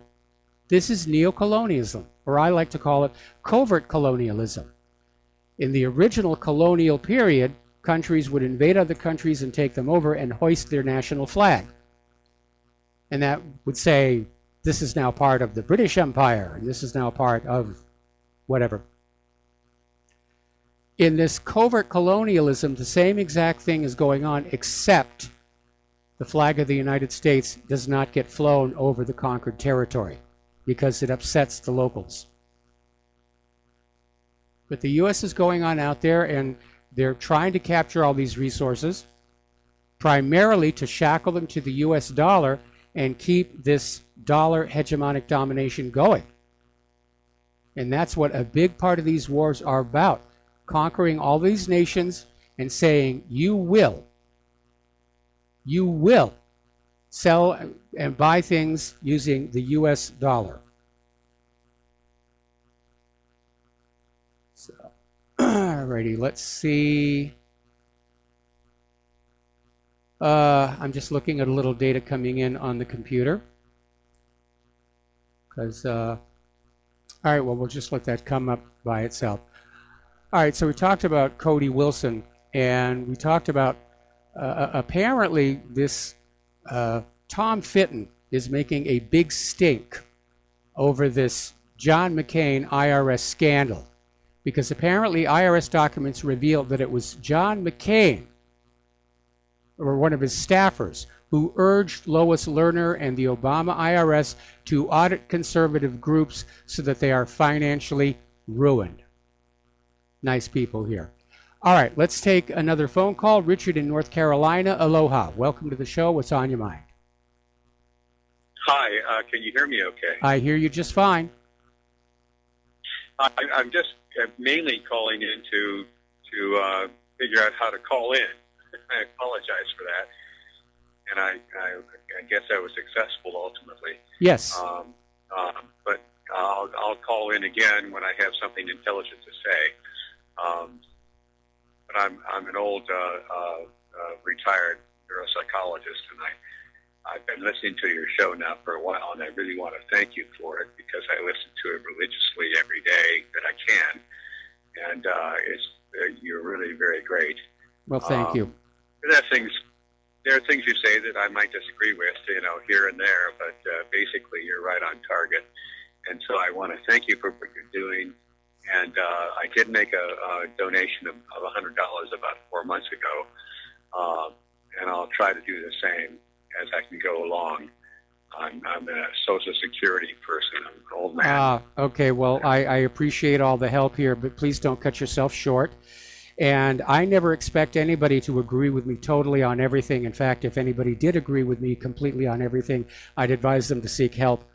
All I really want is to put the information out there and encourage people to become their own best analysts and figure things out for themselves. It's a lost skill. I agree. I started out on this little journey back in 1968 and then 1970 when I was at Kent State, and I was out there when the students were shot by the National Guard. And I've been following everything ever since, really, all of the terrible things that have been done and things that we do, this nation that we live in. And so when I have something intelligent to say, I'll call back. But I'm so glad to be able to connect with you. Now I know how to do it. So thank you. All right. Well, thank you for the phone call. Thank you for the kind words. Thank you for the donation and the support here. All right. We're coming up here on our last final commercial break. And again, a reminder, Claire and I are taking the rest of the week off for a much, much needed rest. And we'll be back here Monday on Labor Day. RBN will be broadcasting live. And we don't know what's going to happen over the weekend. It's awkward timing. But with all this talk about chemical weapons being delivered to the militants in Idlib, with the white helmets already being there are just way too many people saying, we're expecting another false flag chemical attack. And you've got John Bolton and Macron are already out there saying, we're ready to go with the airplanes. We're going to just bomb the crud out of Syria if they dare use chemical weapons on their people. And again, why would Assad do something like that? Obviously, the United States has a motive. to use chemical weapons on Syrian civilians to justify an attack. Assad has no reason. He's all but won the war. And he knows using chemical weapons would bring in the United States, justify another attack on his infrastructure. He's not going to do that. He's not a stupid man. And again, the final question, if he were going to use chemical weapons, why use them on civilians instead of on the enemy forces? This story does not make sense. It never really did. But you know something? If you go back and you look at most of the propaganda we have been fed over our lifetimes, and you actually dissect it and take it apart, you'll find that most of it makes absolutely no sense at all. Like crazed lone gunmen. We're going to take another break for commercials. We'll be right back.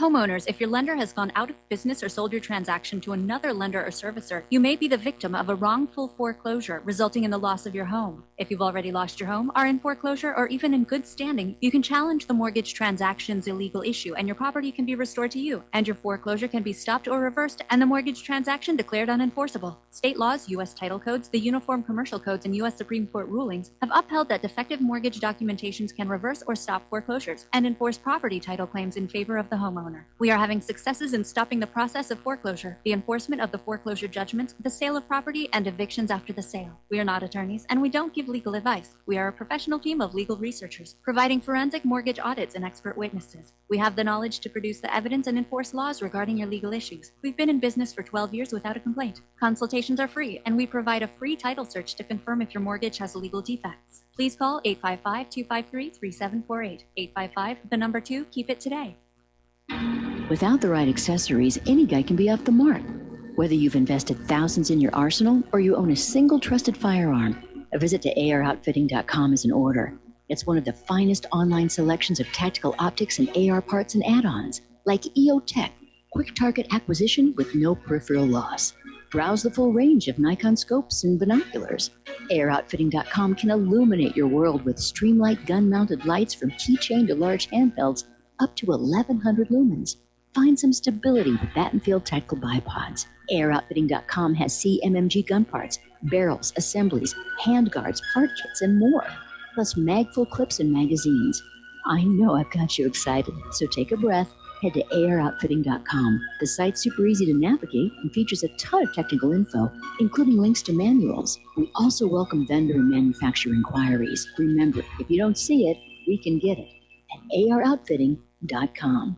I'm getting older and noticing that my body just doesn't work as well as it used to. So I like to keep fit as possible by hitting the gym a few times a week. Recently, I started having a nagging bicep pain, and it got so bad I couldn't even lift the weights. When I was complaining about it to a friend, he told me about Angioprim. He said chelation helps remove toxins, heavy metals, and cholesterol in veins and arteries that may cause blockages. You know, after just 1 week of taking Angioprim, the pain was gone, and now I'm back in the gym full strength. Scientific research proves the active ingredient in Angioprim has superior oral chelation action that helps promote cardiovascular health. So to learn more, go to angioprim.com. That's ANGIOPRIM.com, or talk to a trained consultant. Call Angioprim toll free at 877-882-7221. You'll feel better with more energy. Call 877-882-7221 or go to the website angioprim.com.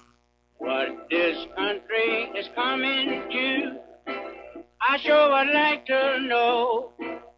If they don't do something by and by, the rich will live and the poor will die. Doggone, I mean the panic is on. Can't get no way, can't draw no And aloha, America. Welcome back to our show, last segment of the program today here. So let's take a step back here and sort of summarize all of the trouble spots that are going on right now. You have, obviously, Syria, where the United States pretty much got pushed out. Russia and Iran and Syria and Hezbollah got rid of the proxy terrorist groups the U.S. was using. And now we're expecting there to be another one of these bogus false flag chemical weapons attacks on people, at which point the U.S. is going to launch another attack and go back into Syria. Whether it's going to be Idlib to create a corridor through which their pet terrorists can escape, or if they're going to try an actual attack on Assad himself, or maybe even both. That's one area where we have to keep an eye on. We had this story about how Saudi Arabia may shift their current war in Yemen, or at least part of it, over to Lebanon. That could really go on up. You have Iran, which is now saying they are in charge of security in the Persian Gulf and the Strait of Hormuz, and the Americans don't need to be there. We have not heard an American reaction to that yet, but I don't think it's going to be a pleasant one. I don't think the U.S. is going to say, oh boy, think of all the money we're going to save. Yeah, we're going home, thank you. Don't think that's going to happen at all. We have this continuing putting of pressure on Iran, which Iran is trying to play by the rules and go to the United Nations, and the U.S. response is basically, we're above the rules of the United Nations. This is all heading in a very, very, very dark direction, and like that one caller who called into the program, I'm very worried about the future children, not just of this country, but of the entire world. Because World War I was relatively confined to Europe. World War II was a lot of Europe and a lot of the Pacific. In an age of ICBMs and nuclear weapons, World War III is going to hit everywhere. And I know that Justin was mentioning they have deployed 2 B-2 stealth bombers to here in Hawaii, which is great, makes us a target. And you have to wonder about the sanity of people who are running this show. They seem to have this unshakable idea that they can win these wars, or if they lose them, it won't personally inconvenience them. And we've come to understand that people who achieve these positions of power and authority, they disconnect from the rest of humanity. They just don't care. When Roosevelt decided to goad the Japanese into attacking Pearl Harbor, he knew he was going to lose ships and a couple of thousand men. And his attitude was, yeah, that'll be worth it. That'll be worth it. So we need to come to understand that people who consider themselves our rulers are very, very different from us, and not in a good way, at least not for us. It's great for themselves, bad for us. Okay, there's the music. Stay tuned for John Stadmiller. I'm sure he's got lots to share with you. And please share everything you're learning here and at the website with everyone that you know. Use email, use SneakerNet. Social media is becoming more and more filtered, and they're literally feeling that they can stand up to the President of the United States on this issue. So have a good Labor Day weekend. We'll be back on Monday. Aloha, America.